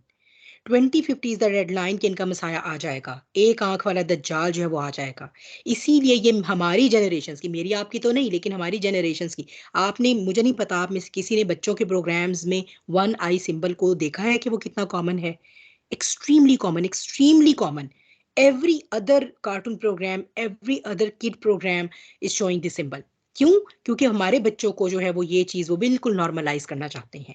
तो ये चीज जब उन्होंने कंटेजन दिखाई है और बिल्कुल उसी के सिनेरियो पर जो है वो आप देखें कि ये कोविड आया है, हम ये कहते हैं जी चाइना ऐसे करता है, हम ये कहते हैं अमेरिका ऐसे करता है। No one is responsible, elites are responsible, जो कि पर्दे के पीछे से कंट्रोल कर रहे हैं। बल्कि मुझे इस वक्त अफसोस हो रहा है, मेरे पास एक पिक्चर थी, है बल्कि, मैं आप लोगों से इंशाल्लाह ग्रुप पे फिर शेयर कर दूंगी, मुझे अगर ना याद रहा तो प्लीज़ रिमाइंड करवाएगा। जो इनका जरीदा छपता है, रॉकफेलर ओन करता है उस जरीदे को, मैंने पहले भी आपको उसका नाम बताया, द इकोनॉमिस्ट मैगजीन जो है। जिस साल 2020 का जो साल था, उस साल जो उसके सर्वर्क आए हैं, ठीक है, उसके सर्वर्क, उसमें जो है वो बड़ी ही एक जबरदस्त पिक्चर थी जिसमें उन्होंने बताया हुआ था कि how the unseen hands are controlling us. और और एक इंसान बनाया हुआ और उसके आगे कुत्ता था, कुत्ते को भी मास्क लगा हुआ था। और मजे की बात यह है कि अगर आप बिल क्लिंटन की बातें सुने तो आपको बहुत अच्छे से ये अंदाजा हो जाएगा कि अब जो नेक्स्ट वायरस आना है, जो नेक्स्ट दुनिया में वबा फैलाई जाएगी, उसमें जानवरों को रिस्पॉन्सिबल, यानी वो ये कहा जाएगा कि ये कुत्ते और बिल्ली से आ रही है। बल्कि इस तरह के कुछ केसेस ऑलरेडी चाइना में सुनने में आ भी रहे हैं कि जी बिल्ली से जो है वो फलां वायरस आ गया और कुत्ते से फलां वायरस जो है ना वो मजीद कोई डिस्ट्रक्टिव किस्म की स्ट्रेन जो है वो आ गई है। तो एनीवेज ये चीज़ें जो है वो कि सूरत हाल जो है वो अब करंटली इनके बिल्कुल कंट्रोल में है। लास्ट टाइम मैंने आपको पूरे इस्लामिक कंट्रीज जो हैं उनका वन बाय वन करके बता दिया था कि how they are acting like a puppet, तो in their hands, and how they have always been actually acting like the puppet in their hands. तो इसमें जो है वो आगे चलते हैं द जालियत का हम ओवरव्यू लेने के लिए। देखिए, ठीक है, अब आपको कुछ ना कुछ मैं उम्मीद करती हूँ कि आपके जहन में बन गया होगा नक्शा कि हम क्या बातें करके आ चुके हैं। तो ये एक हमारे पास है ट्राइंगल ऑफ इवल। ठीक है जी, ये मेरी इजाद करदा ट्राइंगल नहीं है, ये कुरान से जो है वो हम, मेरे पास इसका सबूत है आपके लिए अल्हम्दुलिल्लाह। ये सूरह मोमिन, जिसका दूसरा नाम सूरह गाफिर भी है, ये इसकी आयत है, आयत नंबर 23 और आयत नंबर 24 है कि यकीनन हमने मूसा को अपनी निशानियों और वाज़ेह दलील के साथ भेजा। किन तीन की तरफ? फिरौन, हामान और कारून की तरफ। ठीक है, तो ये आप देखें कि ये जो दज्जाल, दज्जालियत के जो आप कह लें कि माई बाप है ना, जो उनके बाप दादा है ना, ये वो तीन हैं। अब ये तीन कैसे हैं, और इसी तीन को आप समझ लें तो इसी के ऊपर बेस कर रहा है, क्योंकि इसी के ऊपर बेस करता है सिस्टम। सो एक फिरौन है, कारून और हमान, तीनों की तरफ अल्लाह ने मूसा अलैहिस्सलाम को भेजा, अल्लाह ताला ने, और वाज़ेह निशानियों के साथ भेजा है।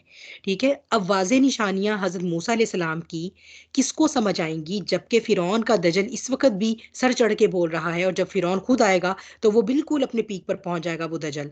तो ये मूसा अलैहिस्सलाम की वो वाज़ेह निशानियां वो क्या थी? आपको जो मोजज़ात दिए गए थे वो तो दिए ही गए थे, लेकिन वो जो दीन था जो आप लेकर आए थे, वही दीन की कंटिन्यूएशन है जो नबी करीम सल्लल्लाहु अलैहि वसल्लम लेकर आए हैं। ये निशानियां वाजे जो है, ये नबी करीम सल्लल्लाहु अलैहि वसल्लम के बारे में भी तो है ना, कि आपको वाजे निशानियों के साथ भेजा गया है। किन के अगेंस्ट भेजा गया है? दज्जालियत की इस ट्राइएंगल ऑफ इवल के खिलाफ भेजा गया है। लेकिन सबसे ज्यादा अफसोस की, रोने की बात यह है कि जिस पर बैठ के हमें बहुत ज्यादा हर वक्त रोना चाहिए कि हम इस ट्राइएंगल ऑफ इवल का हिस्सा हैं। और इवन वर्स हमें एहसास भी नहीं है। तो फिरौन जो है वो किसको रिप्रेजेंट करता है? सेक्युलरिज्म को, क्योंकि वो क्या कहता है? I am the God. वो क्या कहता था? I am the God. इसी तरह आज का इंसान क्या कहता है? I am the God. वो किस बिना पर कहता था? क्योंकि जादू में एक्सेल करती थी उसकी नेशन। आले फिरौन जादू में सबसे ऊपर थे। ठीक है, कबाला जादू जो वो प्रैक्टिस करते थे, the highest degree of freemasonry आज की जो है वो सिर्फ जानती है कबाला जादू को। यानी बड़े बड़े आप कह लें काले जादू करने वाले भी उनके सामने पानी भरते हैं। तो ये कबाला जादू के जो वो, तो एक तो वो था। दूसरा ये था कि बहुत डिवेलप्ड सिविलाइजेशन थी। क्यों? क्योंकि पूरी की पूरी बनी इसराइल को उसने अपना गुलाम बनाया हुआ था। पूरी की पूरी बनी इसराइल को उसने गुलाम बनाकर, ये जो आप कहते हैं कि इहराम मिस्र जो तामीर हुए हैं, बहरहाल कुछ थेरीज तो ये भी दी जाती हैं कि उसने शायद जिन्नात और शयातीन की ही मदद ली है, क्योंकि वो इतने बड़े बड़े ब्लॉक्स हैं और उन ब्लॉक्स को इतना ऊंचा लेकर जाना, जबकि उस वक्त जो है वो इंफ्रास्ट्रक्चर इस तरह का था भी नहीं जैसा हम आज देखते हैं आर्किटेक्चर के दौर में, या आर्किटेक्चर की तरक्की के दौर में। तो किस तरह से ये मुमकिन हो सका? तो ऐसी भी थेरीज हैं जिसमें कहा जाता है कि उसने शायद इन्हीं जिन्नात को, जिनको जादू से काबू किया हुआ था, उन्हीं के जरिए जो है वो ये काम लिया गया। लेकिन बहरहाल वो जो सारी बनी इसराइल गुलाम बनाई हुई थी, वही उसके कभी महलों की तामीर हो रही है तो कभी किसी चीज़ की तामीर हो रही है, और सारे के सारे वसाइल पर वो कब्जा किए हुए था। और वो क्या करता था? वो उनके बेटों को मारता था और उनकी बेटियों को जिंदा रहने देता था। तो आप रिलेट कर सकते हैं इसको आज के फिरौनों के, जो है वो आज का जो फिरौन है उसके साथ आप रिलेट कर सकते हैं? Genocide, that is the genocide, the very genocide we are talking about. तो ये किसने शुरू की? ये फिरौन ने शुरू की है जीनोसाइड। सेम जीनोसाइड होती है आज भी।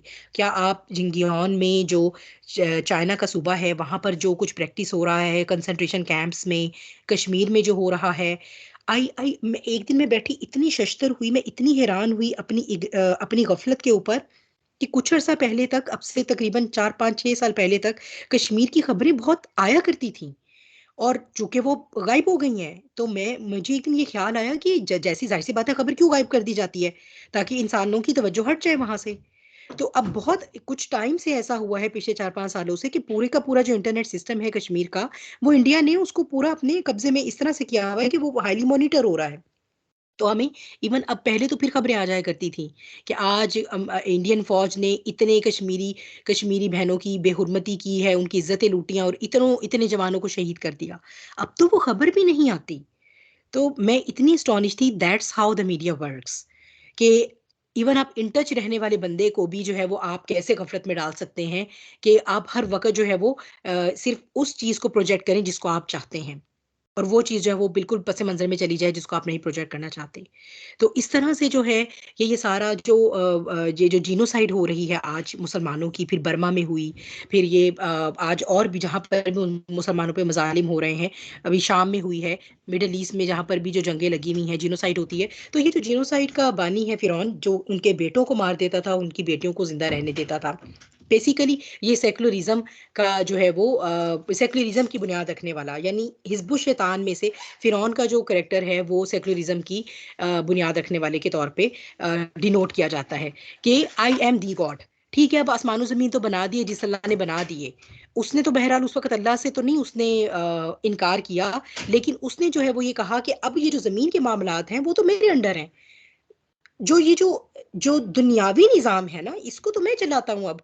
देखो ना, मैं तुम्हारा रब हूँ, मैं चाहूँ तुम्हारा पानी खोलूँ, मैं चाहूँ ना खोलूँ, मैं चाहूँ तो तुम्हारे बच्चों को मार दूँ, मैं चाहूँ तो उन्हें ज़िंदगी दूँ, मैं चाहूँ तो तुम्हें खाने को दूँ, मैं चाहूँ तो तुम्हें खाने को ना दूँ। तो रब क्या करता है? यही कुछ तो करता है, तुम्हें सस्टेन करता है।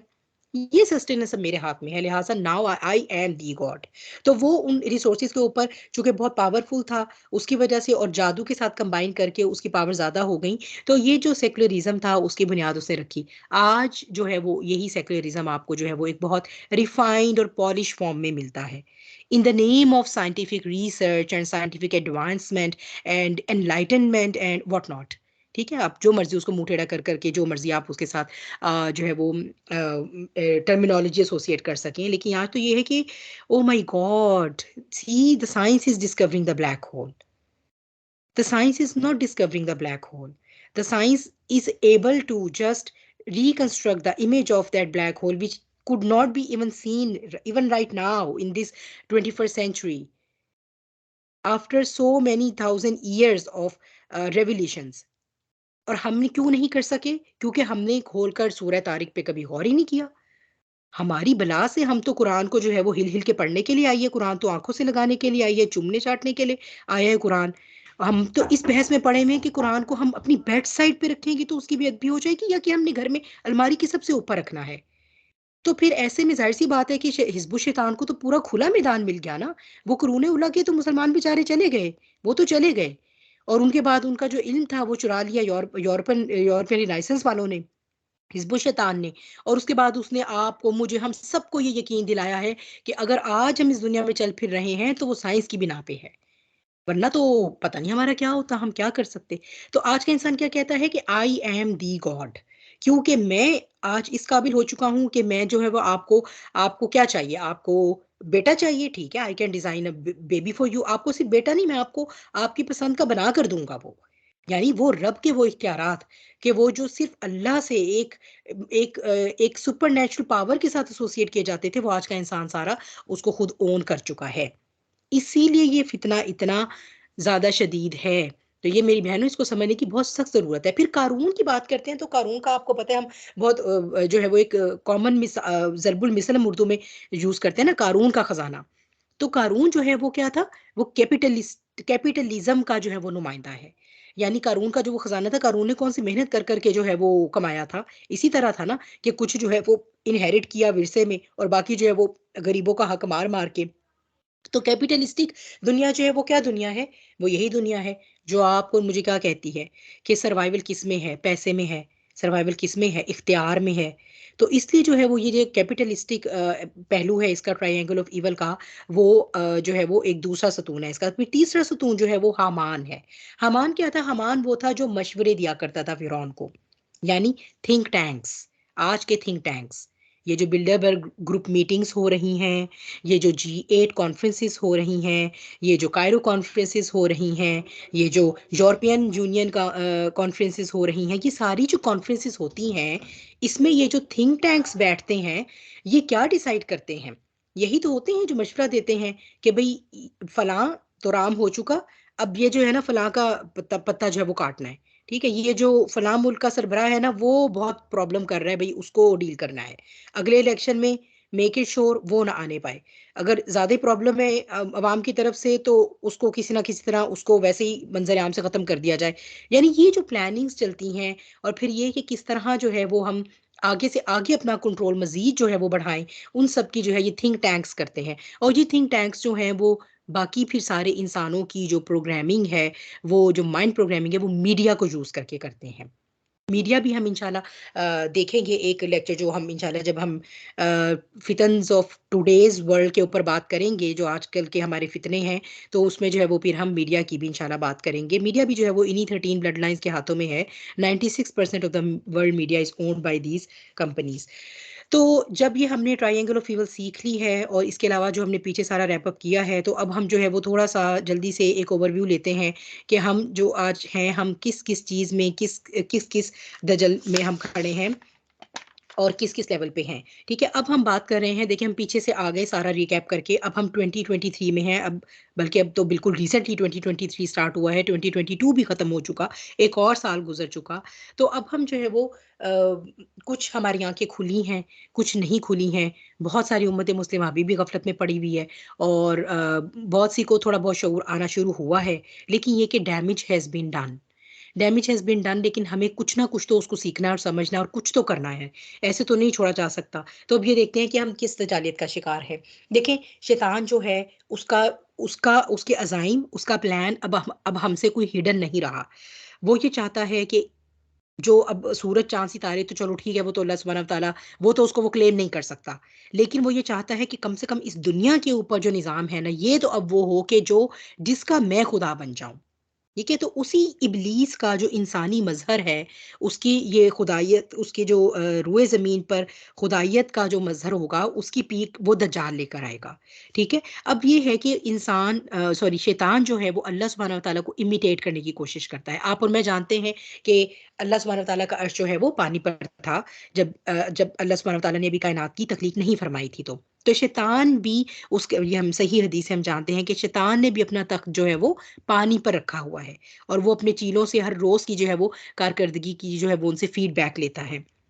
तो क्योंकि वो ये कि असल में वो यही इस्टेब्लिश करना चाहता है कि इस दुनिया पे हिज़्ब शैतान का निज़ाम कायम होगा। लेकिन अल्हम्दुलिल्लाह अल्लाह सुब्हानहू व तआला ने हमारे लिए हमारे नबी हमारे प्यारे नबी हमारे आका सैयदुल मुरसलीन खातिमुन नबीयीन हज़रत मोहम्मद मुस्तफ़ा सल्लल्लाहु अलैहि वसल्लम के ज़रिए उनकी ज़ुबान मुबारक से हमें बहुत जो है ये मुबारक खुशखबरियाँ दी हुई हैं कि एक दिन आएगा कि शैतान को इन अज़ाइम में शिकस्त होगी और एक दिन आएगा कि कोई झोंपड़ी भी ऐसी नहीं बचेगी जहां अल्लाह की वहदानियत नहीं होगी। तो इंशाल्लाह वो वक्त हम देखेंगे, लेकिन उस वक्त से पहले पहले बहुत कुछ खून खराबा होने वाला है। उस वक्त से पहले पहले बहुत ज़बरदस्त किस्म की ईमान की आजमाइश आने वाली है। कुरान के बारे में हम जो इस दजालियत का शिकार है, सबसे पहले कुरान से शुरू करेंगे, क्योंकि एक्चुअली कुरान के बारे में हम जो दजालियत है ना, उसी की वजह से हम आज वहाँ हैं जहाँ हम हैं। उसी की वजह से आज हम पसपा हैं, उसी की वजह से आज हम ज़लील हैं। तो सबसे पहली तो ये है कि कुरान के बारे में कि हम इस दजल का शिकार हैं कि हम ये समझते हैं कि हम इसे समझे बगैर, इस पर अमल किए बगैर और इसे अपनी ज़िंदगियों में नाफ़िज़ किए बगैर जन्नत में दाखिल हो सकेंगे। ठीक है? तो ये जो है देखें कि कुछ बहुत इंडिविजुअल लेवल पर, कुछ बहुत सादा लोग इंसान होंगे, ठीक है? उनके लिए कोई एग्ज़ैम्पशन होंगी, लेकिन as a rule of thumb हम एग्ज़ैम्पशंस को डिस्कस नहीं करते। As a rule of thumb हम जनरल पॉपुलेशन को डिस्कस करते हैं और जनरल पॉपुलेशंस के बारे में अल्लाह सुब्हानहू व तआला ने क्या फरमा दिया? वल अस्र, इन्नल इंसाना लफ़ी खुस्र। इन्नल इंसाना, ये जो अल इंसान है that means that all the species of mankind all they are losers, all of them. यानी जर्नल रूल क्या है कि इंसान सारे के सारे, all of them, they are losers, खसारे में हैं। इल्लल्लज़ीना, एग्जेम्पशन कहाँ पर आएगी? इल्लल्लज़ीना आमनू, जो ईमान लेकर आएंगे, व अमिलुस्सॉलिहात, अमल सालेह करेंगे, व तवासी बिल हक, और तवासी बिस सब्र के साथ काम लेंगे। ये जो ईमान है, ये जो 4 कंपोनेंट है ना कामयाबी के, जिन्हें डॉक्टर इसरार ने अपनी राह निजात में 2-3 तरह से उन्होंने ये लेक्चर जो है वो तकरीबन कहीं पर 2 घंटे का, कहीं 1.5 घंटे का उनका है। अगर आपको कभी इंटरेस्ट हो तो सूरह असर की उनकी ये तफसीर आप ज़रूर सुनिएगा। It's it's very enlightening and I opening. तो इसमें जो आ जाता है ना कि ये जो 4 एग्ज़ेम्पशन हैं, ईमान, अमले सालेह, तवासी बिल हक करने की जुर्रत करना, और फिर जो मुश्किलात आएँ उसमें तवासु बिस सब्र से काम लेना। ये कहाँ से आएगा? ये हमें कोई अल्लाह सुब्हानहू व तआला आसमान के दरवाज़े खोल के कोई फ़रिश्ता तो नहीं उतरेगा कि वो आकर हमें इन इन चीज़ों से नवाज़ेगा और फिर ही हम उस एग्ज़ैम्प्टेड इंसानों में शामिल हो सकेंगे जो खसारे में नहीं हैं। इसका क्या मतलब है? This is very I opening सूरा, बहुत आई ओपनिंग सूरा है ये, अगर हम इस पर कभी गौर करें कि हम बाय बाय जनरल रूल हम खसारे में हैं। और ये जो 4 चीज़ें जिनके, और किस किताब में अल्लाह सुब्हानहू व तआला ने हमें ये हल दिया था? कुरान में। जिसके बारे में हम क्या सोचते और समझते हैं कि हम सिर्फ़ जो है वो सुबह को सूरह यासीन पढ़ लेंगे और रात को सोते हुए सूरह मुल्क पढ़ लेंगे और हम हर जुम्मे सूरह कहफ पढ़ लेंगे। और इवन वर्स के हम सूरह कहफ पढ़ते हैं और उसकी पहली 10 आयतें हम याद भी कर लेते हैं दज्जाल से बचने के लिए। Without a single insight, without having a slightest insight के वो जो दज्जाल से बचने का उसके अंदर फ़ॉर्मूला दिया गया था, वो था क्या? हम ये चाहते हैं कि हमें वज़ाइफ बता दिए जाएँ हमारी ज़िंदगी आसान हो करने के बारे में। बस हमें कोई ये ना कहे कि कुरान को समझ के पढ़ना है, नहीं, नहीं भई ये तो बहुत बड़ा काम है, ये हमारा काम नहीं, ये तो सिर्फ़ कारियों का काम है या उलमा का काम है या मुफ्तियों का काम है या आलिम फ़ाज़िल का काम है। हमारा काम नहीं है। हमें तो सिर्फ़ ये बता दें कि हम सूरह मरियम कितनी दफ़ा पढ़ें कि हमारी बहू की आगे जो है वो पहले बेटी थी और बेटा हो जाए। या ये कि मैं जो हूँ वो कितनी दफ़ा जो है वो फ़लाँ सूरत पढ़ूँ कि मेरे बेटे की जो है वो चाँद-सी बीवी आ जाए। मेरी एक चाँद-सी बहू आ जाए जो मेरी फ़रमाबरदार बन के रहे। तो ये एक जहालत और अफ़सोस का वो लेवल है, मैं जिसे लफ्ज़ों में बयान भी नहीं कर सकती। जब हम इस लेवल पे एग्ज़िस्ट कर रहे हैं, तो हम कैसे ये सोच सकते हैं कि हम दज्जाल को नो कह सकेंगे? कैसे? तो सबसे पहली ये दज्जालियत जो हम कुरान के बारे में जिस दज्जालियत का शिकार है ना, वो ये। दूसरा ये कि अगर कभी हमें कुरान सीखने, पढ़ने, समझने को कह दिया जाए, तो हमें ये लगता है हम तो कुरान के साथ रिलेट ही नहीं करते। क्यों नहीं रिलेट करते कुरान के साथ? क्योंकि भई देखिए ना, काफ़ी सारी बातें जो हैं वो तो बनी इसराइल के बारे में कही गई हैं या फिर पिछली कौमों के किस्से हैं। हाँ, तो भई वो तो अल्लाह को एक नहीं मानते थे, अल्लाह के नाफ़रमाबरदार थे, इसीलिए उनके ऊपर अज़ाब आया और वो ख़त्म हो गए। हम तो भई ला इलाहा इल्लल्लाह मुहम्मदुर रसूलुल्लाह कहने वाले हैं। हम तो भाई 5 वक्त की नमाज़ें भी पढ़ते हैं, ठीक है? तो बाकी का कुरान आ जाता है, बाकी जो मक्की दौर का कुरान है, वो आखिरत के बारे में बात करता है, वो तौहीद के बारे में बात करता है, वो क़यामत के बारे में बात करता है, जन्नत और दोज़ख के बारे में बात करता है, तो उसके बारे में तो ऑलरेडी हम ईमान लाए हुए हैं। हमें उसमें से और क्या निकालना है भला? हाँ, बाकी कुछ रह गया कि वो लीगल इंजंक्शंस आ जाती हैं, नमाज़ हो गया, रोज़ा हो गया, कुरान, ये वो हज हो गया, ज़कात हो गया। और और भी बाकी जो लीगल इंजंक्शंस हो गई, कि अच्छा ये कौन-सी चीज़ें हराम है, कौन-सी हलाल है, तो वो भी अल्हम्दुलिल्लाह हमें मालूम है। तो हमें तो कुरान पढ़ने की कोई ज़रूरत नहीं है, और अगर हम शायद पढ़ें तो हमें कोई ख़ास फ़ायदा ना हो, हमारे इल्म में तो कोई ऐसा इज़ाफ़ा नहीं होने वाला। यानी कुरान के बारे में हमें ये मालूम ही नहीं है कि कैसे ये हमारी डे टू डे लाइफ़ के एक-एक मोमेंट को हमें गाइड करता है, हमें गवर्न करता है। कैसे अगर पेरेंटिंग का कोई इश्यू है तो मैंने कुरान की फलाँ आयत के ऊपर जाना है, जहाँ से मुझे ये लेसन मिल जाएगा। कैसे जो है वो मेरी ज़िंदगी के कुछ प्रॉब्लम्स हैं जो नहीं सॉल्व होने में आ रहे, तो मुझे कुरान की फलाँ-फलाँ चीज़ों के ऊपर जाकर गौर करना है और उसमें से वो मोती निकाल के लाने, या एटलीस्ट मुझे इतना तो पता हो कि मैंने किसी स्कॉलर को कुरान के सुनना है जो मुझे कुरान की आयत के थ्रू एक इनसाइट देगा और इसका हल बताएगा। और हल ऐसे नहीं निकलेगा कि मैं उस आयत को बैठ के फिर अब कोई उसका सवा लाख दफ़ा विर्द करूँगी तो नहीं, उसको मैंने प्रैक्टिकली इम्प्लीमेंट करना है, उसको मैंने सोचना है, समझना है। वो मेरा अल्लाह के ऊपर तवक्कुल और ईमान बढ़ाएगी। जब ईमान बढ़ाएगी तो वही मुश्किल जिसको मैं पहले एक ज़ाविये से देखती हूँ, वो मुझे मल्टीपल एंगल्स से मैं उसको देखने के काबिल हो गई। अब मैं मल्टीपल एंगल से देखने के काबिल हो गई तो मेरा विज़न बढ़ गया। मेरा विज़न बढ़ा तो मेरा विज़डम बढ़ा। मेरा विज़डम बढ़ा तो मुझे कोप करने के लिए उसी चीज़ को मेरे पास ज़्यादा टूल्स आ गए। जब मेरे पास टूल्स आ गए तो मैं अल्लाह की शुक्रगुज़ार बन गई। अल्लाह की शुक्रगुज़ार बनी, उसकी मार्फत बढ़ी। उसकी मार्फत बढ़ी तो मेरा ईमान मज़ीद बढ़ गया। इस तरह ये एक विशियस सर्कल है जो चलता है। ईमान बढ़ गया तो अब मेरा दिल करेगा मैं अपने अल्लाह के लिए अपना अमल साले बढ़ाऊँ। फिर उस अमल साले को अपने तक नहीं रखना, मैंने उस तवासे बिल हक़ उससे तवासे बिल हक़ का काम लेना है, मैंने उसको आगे भी प्रोपेगेट करना है। जब आगे प्रोपेगेट करूँगी और अपनी ज़िंदगी में भी नाफ़िज़ करूँगी, तो बहुत सी मुश्किलात आएँगी, बहुत सी ऑपोज़िशन आएगी। उसके लिए तवासे बिस सब्र से काम लेना है। तो ये जो कुरान के बारे में हमारी दज्जालियत ठीक नहीं होगी, तो फिर मुझे और आपको इस खुशफ़हमी से निकल आना चाहिए कि एक दिन दज्जाल जब आएगा तो उसके माथे पे काफ़ फ़ा रा पढ़ के हम तो फटाफट 180 के ज़ाविये पे दूर भाग जाएँगे और हम तो उसको कहेंगे, हाँ भई तुम तो बहुत झूठे खुदा हो। अगर हम अभी ही अपने अल्लाह को नहीं जानते कुरान की रोशनी में, तो फिर ये तो नहीं हो सकता कि हमें जो है वो झूठे खुदा को डिस्टिंग्विश करना आ जाए, जबकि वो इतनी पावर लेके आएगा। अगर आज को हमारा हाल ये है कि हम फ़िल्मी एक्टर, एक्ट्रेसेस से, टीवी ड्रामाज़ और इन चीज़ों के में जो आने वाले लोग हैं उनसे, या फिर बड़े-बड़े जो बिज़नेसमैन हैं दुनिया के, हम उनसे इतने मुतासिर हुए फिरते हैं, तो फिर दज्जाल तो फिर माइंड यू कि तो वो तो बहुत ज़्यादा खज़ानों के साथ आने वाला है। तो जन्नत और जहन्नुम साथ ला लेकर आने वाला है। तो फिर उससे मरूब ना होना, तो उसके लिए जिसका कुरान का एंकर नहीं बना हुआ, आई एम सॉरी टू से, और वो एंकर अगर वो अपनी नस्लों को नहीं देकर जा पाया, तो या कम से कम वो दुआ नहीं अगर छोड़ कर गया अपनी नस्लों के लिए, तो ये वो नस्लें सर्वाइव नहीं करने वाली दज्जाल के आगे। अगर हम आज की दज्जालियत में सर्वाइव नहीं कर सकते, उसको काउंटर करने की हमारे अंदर एनर्जी नहीं है, हमारा ईमान इस तरह का नहीं है, तो कल को दज्जाल को हमारी नस्लें काउंटर नहीं कर सकती। This is a fact. At least we should admit it. अगर हमने कुछ और नहीं भी करना तो हमें इसको मान लेना चाहिए। गलतफ़हमियों और खुशफ़हमियों से निकलना चाहिए।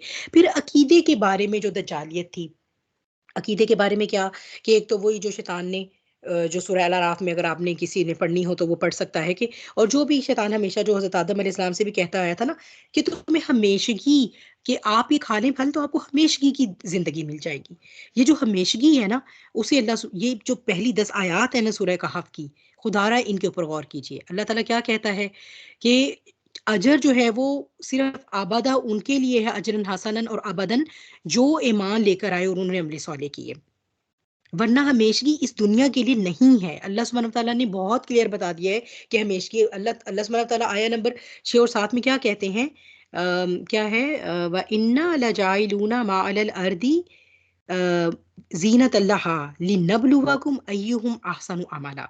जो कुछ इस ज़मीन पर है मैंने उसे इसकी ज़ीनत बना दिया, ताकि मैं तुम्हें इब्तला में डालूँ, लिनब्लुवकुम, तुम्हें इब्तला में डालूँ, तुम्हारी आज़माइश करूँ, कौन है जो तुम में से अच्छे अमल करेगा। और साथ ही अगली आयत में क्या बता दिया, व इन्ना जअलना व इन्ना जअलना मा अलल अर्दी व इन्ना जअलना मा अलैहा, सॉरी मुझे कुछ भूल रही है, कि सय्यिदन जुरुज़ा उसको बना देंगे, कि अल्लाह सुब्हानहू व तआला उसको एक चटियल मैदान बनाने वाले हैं।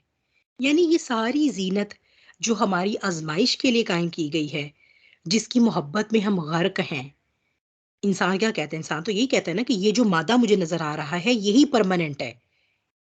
न्यूटन क्या कहता था मादे के बारे में? न्यूटन कहता था मादा जो है it is indestructible, mass is indestructible, यानी ये जो कायनात कायम है ये कभी भी तबाह नहीं हो सकती।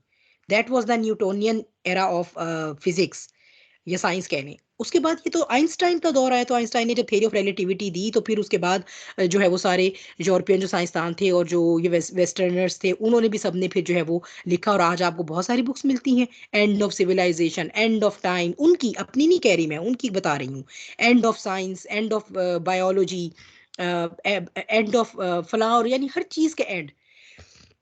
तो इसमें जो है मादा भी एक दिन डिस्ट्रॉय हो जाएगा। अब तो इसको जो है वो आप कह लें कि नॉन बिलीविंग जो साइंटिस्ट हैं वो भी इसके बारे में बहुत श्योर है। वो भी यही कहते हैं कि जिस रफ्तार से ये कायनात फैल रही है, जिस स्पीड ऑफ लाइट से ये कायनात फैल रही है, एक वक्त आएगा कि इसका फैलाव ऐसा नहीं रहेगा कि वो सस्टेन हो सके। तो सारी की सारी कॉस्मिक फोर्सेस जो हैं वो डिसरप्ट हो जाएंगी। और जब कॉस्मिक फोर्सेस डिसरप्ट हो जाएंगी, उनके बैलेंस खत्म हो जाएंगे, यानी वो बैलेंसेस जिन पे अल्लाह ने उनको कायम रखा है, तो वो सारे के सारे सियारे सितारे हर चीज एक दूसरे में आकर जो है वो टकराएगी। और दैट इज द सेम अस्सा या अज़लज़ला, जिसकी अल्लाह सुब्हानहू व तआला ने हमें कुरान में बता दिया बात। लेकिन फिर भी हम इस दुनिया में रहते हैं इस तरह कि जैसे हमने इस दुनिया से कभी नहीं जाना, और हम इस मादे की पूजा करते हैं। देखें, ये एक बहुत तकलीफदेह हकीकत है, जिसे अगर मैं और आप आज डायग्नोस कर लेंगे तो शायद फिर भी इलाज हो सके। अगर हम इसे मुंह मोड़ते रहेंगे तो नहीं हो सकेगा। मैं और आप, हम सब इस दुनिया की मोहब्बत में, इस मादे की मोहब्बत में घोड़े घोड़े गरक हैं, बल्कि गर्दन तक गरक हैं, बल्कि पूरे गरक हैं। और हमें सिर्फ और सिर्फ जो है ये सिर्फ हम बातें ही हैं जो हम करते हैं, वरना बात असल यही है, हकीकत यही है कि मुझे भी बहुत अच्छा लगता है और आपको भी बहुत अच्छा लगता है, और हम सबको बहुत पसंद है ये मादा और ये आसाइश और ये दुनिया की नेमतें। लेकिन अल्लाह सुब्हानहू व तआला क्या फरमाते हैं? मैं इसको सईदन जुलूसा बना दूंगा, ऐसी जमीन होगी कि 50,000 साल खड़े रहोगे, उसके ऊपर क़यामत कायम रहेगी, एक पौधा नहीं उगेगा, क्योंकि वो ऐसी जमीन होगी जिसके अंदर वेजिटेटिव एबिलिटीज होंगी ही नहीं। तो ये वो जो आज को हम जिन चीज़ों के पीछे मर रहे हैं, इनमें से कोई एक चीज़ भी उस दिन उस पर सर्वाइव नहीं कर सकेगी।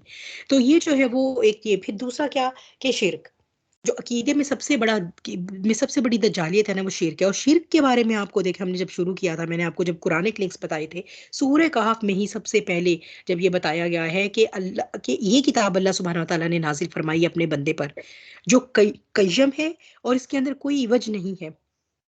किसको डराती है सबसे पहले? जिन्होंने कहा कालू तखदल्लदीना, के जिन्होंने ये कहा कि अल्लाह ने कोई बेटा बना लिया है। माज़अल्लाह, माज़अल्लाह, सुम्मा माज़अल्लाह। तो अल्लाह सुब्हानहू व तआला कहते हैं ये इतनी शदीद बात है, ये इतनी शदीद बात है कि करीब है कि आसमान फट पड़े।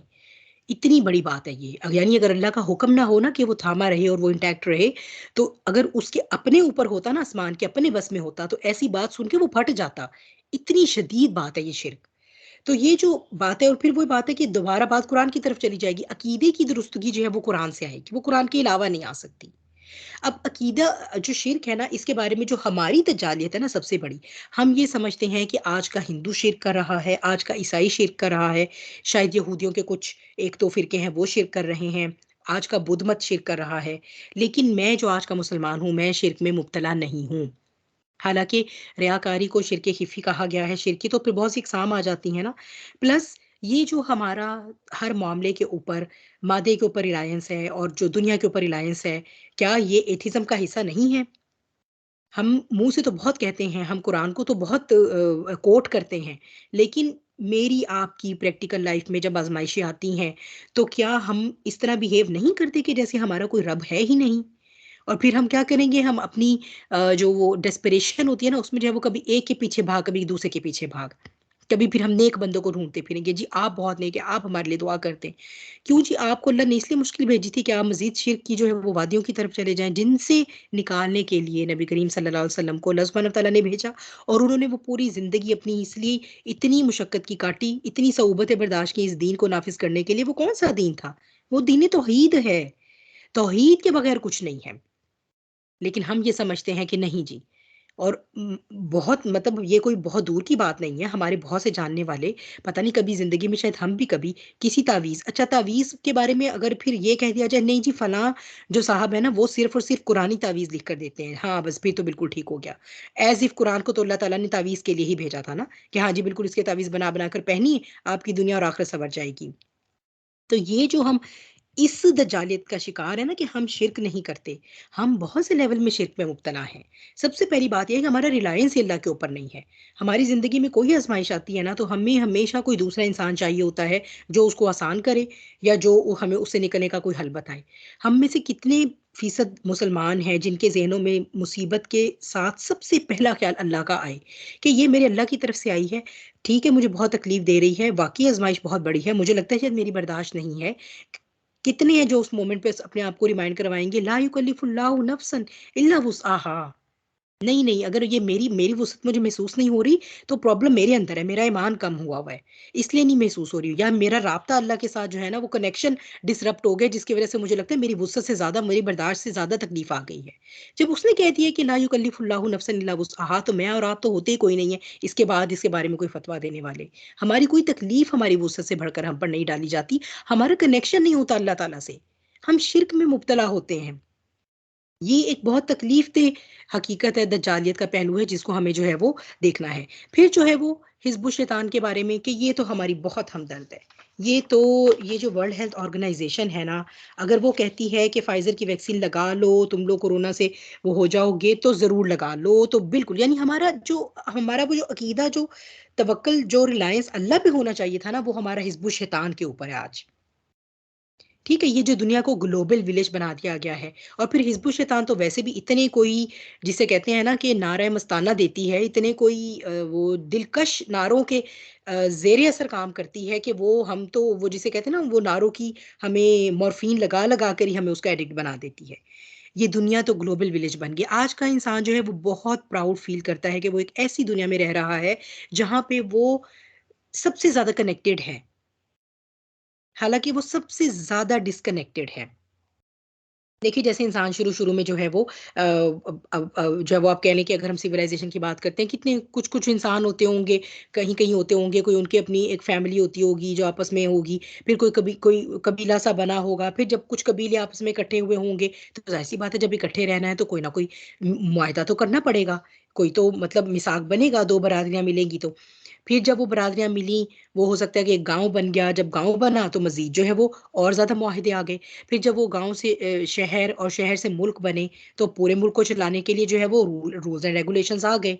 यानी शख्सी आज़ादी कम होती गई है इंसान की। लेकिन इंसान को जो है वो दजल क्या किस दजल में रखा गया है कि you are free, you are free. आज तो हम फ्री ही नहीं है अगर हम देखें तो। क्या मैं और आप अगर आज ये डिसाइड करें कि हम दोबारा से सोने चांदी के सिक्कों में अपनी करेंसी का लेन देन करना चाहते हैं या इवन बार्टर सिस्टम भी लाना चाहते हैं, तो क्या मैं और आप फ्री हैं कि हम ये कर सकें? बिल्कुल भी नहीं। मैं और आप फ्री ही नहीं है कि हम जो है वो कोई ऐसा स्कूल सिस्टम हो जो हमारे बच्चों को कोई विजन दे सके, जो उनको इस कैपिटलिस्टिक दुनिया का गुलाम बनाने के अलावा भी कुछ और बनाए।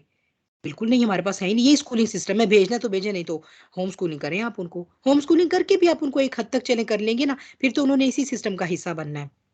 तो ये जो कहा गया है कि कनेक्टिविटी बढ़ गई है, बढ़ने की कम हो गई है, क्योंकि आज का इंसान जितना ज्यादा इस दुनिया में खो चुका है, इस वर्चुअल दुनिया में, उतना ही वो अपने साथ वाले से लाताल्लुक हो चुका है। और ये कोई बहुत ज़्यादा ऐसा फैक्ट नहीं कि जिसके ऊपर मुझे आपको कोई साइंटिफिक रिसर्चेस ला कर देनी पड़े या कोई कुरान की आयत दिखानी पड़े। ये तो एक बड़ी कॉमन ऑब्जर्वेशन की बात है।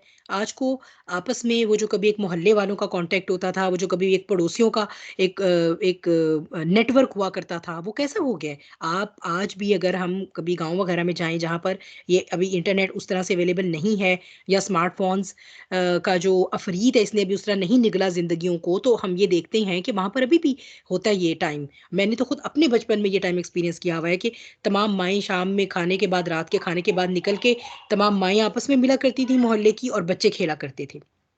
तो that was actually the connectivity जिससे इंसान को दूर कर दिया गया है, और वो इस वर्चुअल कनेक्टिविटी को समझता है कि शायद मैं राब्ते में आ गया हूँ। हालांकि उस वर्चुअल दुनिया में चाहे वो 2000 लोगों के साथ इंटरेक्ट कर रहा है, उसमें से कोई एक भी उसका सगा या हमदर्द नहीं है जो उसके साथ मुश्किल के वक्त में खड़ा हो सके।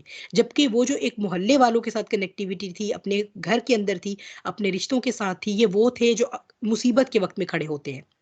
तो ये इंसान को तनहा कर दिया गया है, उसका बॉन्ड तोड़ा गया है बहुत सारे लेवल्स पे, ताकि इसको कमजोर कर दिया जाए। जब इंसान अकेला होता है तो क्या कहते हैं, अकेला इंसान होता है वो शैतान ज्यादा उसको अटैक कर सकता है ना।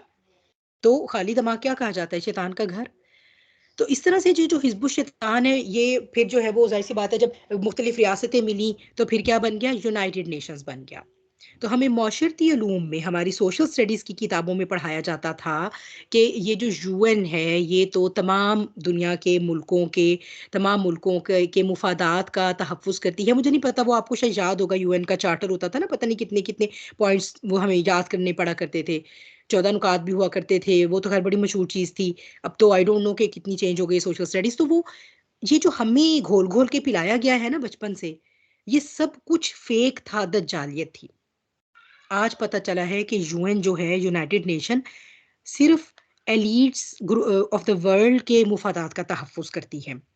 अगर अमेरिका को इराक के ऊपर जो है वो हमला करना है डेमोक्रेसी लाने के लिए, और ये कि उसको एक्चुअली तो उसके अपने बेनिफिट्स हैं वहाँ पर हमला करने में, तो वो जो है वो अब क्या वहाँ पर घड़ेगा कि हमें तो यहाँ पर जो है वो केमिकल वेपन मिले हैं, तो और जो ये जो सद्दाम हुसैन है, ये तो बहुत बहुत खतरा है दुनिया के लिए। चलें जी, अब ये एक फ़ायदा किसको पहुँचना है? हिज़्बुल शैतान के कंपोनेंट को। अब हिज़्बुल शैतान के बाकी कंपोनेंट भी एक्टिव हो गए। भई मीडिया पर चलाना शुरू कर दीजिए, मीडिया पे कैंपेन चल गई पूरी, कि सद्दाम हुसैन जो है वो तो पता नहीं ऐसे हथियार रख के बैठा हुआ है कि अगर कल ही उसने निकल के अपने महल से वो हथियार चलाए, तो पूरी की पूरी दुनिया भस्म हो जाएगी। ठीक है? तो सेल द फ़ियर, खौफ़ बेचते हैं ये लोग हमारा। आपने देखा नहीं कोविड में हुआ क्या है? खौफ़ ही तो बेचा गया है। खौफ़ बेचते हैं, खौफ़ खरीदते हैं। इनको पता है जितना खौफ़ज़दा रखेंगे उतना ही हमारे नीचे लग के रहेंगे। तो ये जो ग्लोबल विलेज बन गई ना, एक्चुअली इससे कनेक्टिविटी जो इन्होंने, इनकी कनेक्टिविटी बढ़ गई, उससे इनको ये फ़ायदा हो गया। एक तो ये कि जितने लोग भी थ्रू इंटरनेट कनेक्टेड होते हैं, उनको उनकी सर्विलेंस करना बहुत आसान होता है। आप लोगों ने शायद वीडियोज़ देखी होंगी कि चाइना में तो इतना ज़बरदस्त सिस्टम हो गया है 5G का, कि वहाँ पर तो हर बंदे की, उन्होंने तो अपने हर हर चौक पे फेशियल रिकॉग्निशन के कैमराज़ लगा दिए हैं, और हर हर इंसान आराम से ट्रेस हो रहा है। और आपकी मेरी सोच से भी ज़्यादा जो है वो सुपर कंप्यूटर्स की जो पूरी आप कह लें कि क्या उनको कहना चाहिए, फैक्ट्रीज़ ही कहना चाहिए। बहरहाल सुपर कंप्यूटर्स की लैबोरेटरीज़ होती हैं जो काम कर रही होती हैं, वहाँ पे आपका मेरा सारा जो भी ये जो यूज़र डाटा है वो वहाँ पर जा रहा होता है। क्योंकि जो आप और मैं बगैर पढ़े हम जो एग्री कर लेते हैं टर्म्स और कंडीशंस के साथ, और हमारी मजबूरी है, हम पढ़ के भी उसको एग्री ही करेंगे, वरना आप और मैं यूज़ नहीं कर सकते उस ऐप को। वो सारा का सारा डाटा वहाँ जा रहा होता है। अगर यहाँ पर आज ही जो है वो मैं जैसे मैं ये आपके लिए कोई लेक्चर तैयार कर रही हूँ, तो मैं आज ही जाकर इल्यूमिनाटी के ऊपर रिसर्च करूँगी, जो बहुत ज़्यादा, अगर मेरे गूगल पे भी, मेरे यूट्यूब पे भी, मेरे सारे सर्च इंजन्स के ऊपर इल्यूमिनाटी ही आ रहा है, तो उनके पास वहाँ पर उन ऐसे सॉफ्टवेयर्स होते हैं, जहाँ पर उन्होंने सर्टेन वर्ड्स, कोड वर्ड्स रखे होते हैं, कि अगर ये चीज़ किसी की सर्च फीड में बहुत ज़्यादा आ रही है, तो रेड हाइलाइट हो जाएगा। मीनिंग कि ये बंदा जो है, इसके किसी भी किस्म के ऐसे रेडिकल ख़्यालात हो चुके हैं, जो कि हमारे अज़ाइम के लिए नुकसान हो सकते हैं। उस बंदे की ट्रेसिंग स्टार्ट हो जाती है। और अगर वाक़ई में उनको जो है वो क्लू मिल जाए कि हाँ जी, ये इसी तरह ही था, तो या इसके कोई ऐसे अज़ाइम है कि ये आगे जाकर जनाब कुछ करने ही वाला है, इसने कोई हथियार बना के देने वाला है, ये कोई मुजाहिदीन के गुरु को, तो फिर तो इसको उठाओ और फिर उसका पत्ता साफ़ कर दो। तो ये इस तरह से जो है ना, हम ये जो है इसमें हम है ना कि ये जो यूनाइटेड नेशंस हैं, ये जो है जब 2 मुल्कों के दरमियान जंग होती है, तो सुलह-सफ़ाई का किरदार अदा करती है, और ये जो वर्ल्ड हेल्थ ऑर्गनाइज़ेशन है, इसे हमारी और गरीबों की सेहत का बहुत ख़्याल है, और जो पॉलिसीज़ जहाँ से आ रही हैं, वो तो सारी की सारी साइंटिफिक बेस्ड हैं, और सारी की सारी वो हमारी बहुत हेल्थ से कंसर्न हैं। और इवन जो आज की गवर्नमेंट है, अब तो मैंने तो एक रूल ऑफ थंब बना लिया है, वो चीज़ जो गवर्नमेंटल लेवल पर इम्पोज़ की जा रही है ना, ये कह के कि इसमें आपकी भलाई है, इसमें आपकी हिफाज़त है, इसमें आपका भला है, उससे दूर भाग जाइए। एटलीस्ट मैं अपने लेवल पर तो इस चीज़ को बहुत वो करती हूँ कि उस पर यकीन कर लें कि वो हमारी भलाई नहीं हो सकती। और कुछ हो सकता है, वो हमारी भलाई नहीं हो सकती। क्योंकि सारी की सारी गवर्नमेंट जो है वो इनके हाथों में खेल रही है। फिर इसके अलावा बहुत से आर्टिकल्स हैं और फिर बहुत सी बातें आ जाती हैं, लेकिन फिर बात बहुत लंबी हो जाएगी। तो आगे चलते हैं, मैं आपको आज ये इंशाल्लाह कवर करना चाह रही हूँ, हम इसे ख़त्म करें। सियासी लेवल पे दज्जालियत जो है वो क्या थी? सबसे पहले तो ऐसा ही हुआ कि जो निज़ाम खिलाफत था बनु उमैया ने उसे निज़ाम मलूकियत में दोबारा बदल दिया। कैसर व किस्रा का वो बादशाही का निज़ाम जिसे ख़त्म करने के लिए नबी करीम सल्लल्लाहु अलैहि वसल्लम ने खिलाफत का निज़ाम कायम किया, अला और उसके बाद आपके बाद खिलाफत राशिदा जो 30 साल रही, तो वो हज़रत हसन रज़ी अल्लाह ताला अन्हो के ने जब अमीर मुआविया के साथ ट्रीटी साइन की, तो उस ट्रीटी के साथ ही वो ख़त्म हो गया और फिर मलूकियत का दौर शुरू हो गया। तो ये जो मलूकियत होती है ना, बादशाहत, बादशाहत के तहफ़्फ़ुज़ के लिए जो है वो जागीरदाराना निज़ाम कायम किया जाता है। आपके लिए शायद ये बात बड़ी दिलचस्पी का बाइस हो कि कुछ स्कूल ऑफ थॉट्स ऐसे भी हैं जो ये कहते हैं कि इवन पाकिस्तान को भी इसीलिए बनाया गया है ताकि ये जो अंग्रेज़ों ने आके जागीरदाराना निज़ाम कायम किया था, अब उसके अंदर जो डिफरेंट नवाब हो गए थे ना, नवाब ऑफ भोपाल, नवाब ऑफ मुल्तान, यानी वो सारे मुसलमानों में से जो उनके वफ़ादार बन गए थे, उनको बहुत सारी मराआत दी गई थी अंग्रेज़ सरकार की तरफ से। तो वो मराआत में ज़मीनें भी शामिल होती थीं, मज़ारे भी शामिल होते थे। अच्छा, फिर ये होता है कि जो बादशाह होता है ना, उसके जो मज़ारे होते हैं वो उसकी फ़ौज होती है। यानी पंज हज़ारी मनसब है, यानी जो उसके दरबार में अराकीन है ना, जो मज़ारे आते हैं वो उसके दरबारी हैं, उनके पास पास जो आगे बंदे हैं ना, वो उसके इसकी फ़ौज कहलाते हैं। यानी एक मज़ारा जो है उसके पास फॉर एग्ज़ाम्पल 5,000 बंदा है, तो उसको कहा जाएगा ये पंज हज़ारी मनसब है। तो इस तरह से ये मनसब बने जो कि ये जो मुगलिया दौर भी था ना, बादशाहत का जो दौर रहा है बरे-सगीर में भी, तो उसमें भी यानी ये चीज़ रही है कि जब बादशाहत कायम हो गई, तो अब ज़ाहिर-सी बात है कि आपने जो है वो अब अपना एक जबर तो कायम रखना है ना। तो खिलाफत को को ख़त्म करके बादशाहत को कायम किया और फिर ये कि जो ज़मीनें जिसको दे दी गईं वो उसी की रहीं। हालाँकि इस्लाम क्या कहता है, 3 साल तक अगर एक ज़मीन को आबाद ना कर सको तो उसे अपने भाई को दे दो।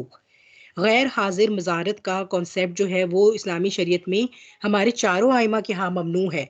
लेकिन इल्ला माशाअल्लाह हमारे तो ये होता है कि वो किसी भाई को क्या देनी है, वो तो बहनों को हिस्सा नहीं देते ज़मीन में से कि कहीं ये ना हो कि वो हमारी ज़मीन डिवाइड हो जाए, हमारी वो ताकत का निशान रहे। चाहे उसके ऊपर हमने वो खुद कुछ कुछ करना या नहीं करना, उससे कोई फ़ायदा उठाना या नहीं, वो हमारा एक स्टेटस सिंबल रहेगी।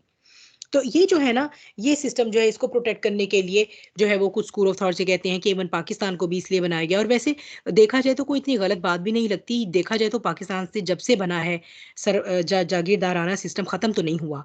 ये जो हम अपनी बड़ी-बड़ी सियासी पार्टियों की बात करते हैं, ये सारे जागीरदाराना बैकग्राउंड से ही तो आ रहे हैं और फिर आगे उनकी औलादें ही तो चल रही हैं आगे। कौन-सा चेंज आया है? एनीवेज़, एक ये दजालियत कि हम ये समझते हैं कि ये जो सियासी सिस्टम है, ये जो अब की दजालियत है वो ये है कि ये जो डेमोक्रेसी है, ये हमारे लिए जो है ना वो जनाब एक बहुत एक आज़ादी का जो है वो हमारे लिए एक नारा है। तो ये जो है वो हमारी स्टेट जो है ये तो बड़ी एक सुवीनियर स्टेट है, ठीक है?